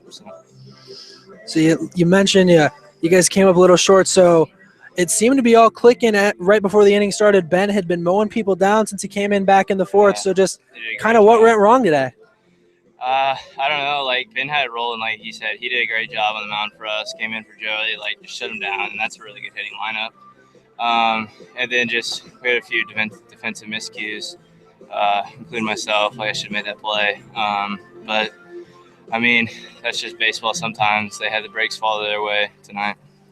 And you mentioned they have a really good hitting lineup, but near the end of the game, it was the bottom of that order that was doing the damage, R.J. Thompson, Zach Hummel. So, like you mentioned, a good hitting team all down the line. We've nicknamed the middle of their lineup Murderers Row, and they did pretty well tonight. Zimmerman had a couple doubles today, but the fact that the bottom of the order doesn't make it any better that they came through, but at least it's not the same guys that were mowing you down as the first couple games. I mean, that's just a testament to how good their team is. I mean, 1 through 9, like, if their guys in the middle don't have as good of a game, but the guys in the bottom picked them up, and obviously they came up huge when they need to, and we just came up short. So, Christian, guys came up short today. This is your third-time winning player of the game, but nothing you guys can't come back from tomorrow. Come out tomorrow against the Lake Erie Monarchs back at home at Grady's Field, and I know you guys will be ready to get a win tomorrow. Yeah, we'll be fired up. Like, I mean, we lost 4 times to those guys. I think we're tired of losing, so we want to get back on the winning side tomorrow, so we'll go out and give a great effort tomorrow. Christian, personally, I can't wait for tomorrow. Yep. Another great game from you today. Yep. Good job today, man. Thank you very much. So now we get Terry Lash back on our headset.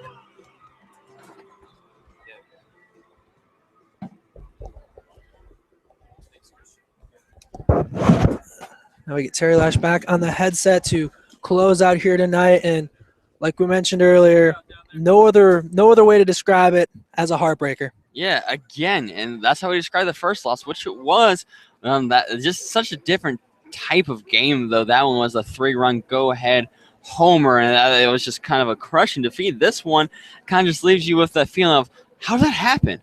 What happened? A couple of errors, and then a single to bring home a couple of runs, which I normally think we see a play at the plate there with Miles Wright, who has a cannon, and it just take a weird bounce for him. It just seemed like everything that could have went wrong did in that bottom of the 9th inning.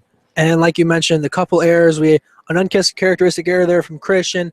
Ben making the mistake, grounding that bunt that popped way up in the air, somehow went in between him and David. Got to wonder if neither of them just called it or maybe kind of what went wrong on that play. But then Ben throws it past first base for the error, and then that brings up a sac bunt there from Jacob, placed it down nicely, moved the guys over to second and third, and then Daniel Neff did exactly what he needed to do, hit it into right field.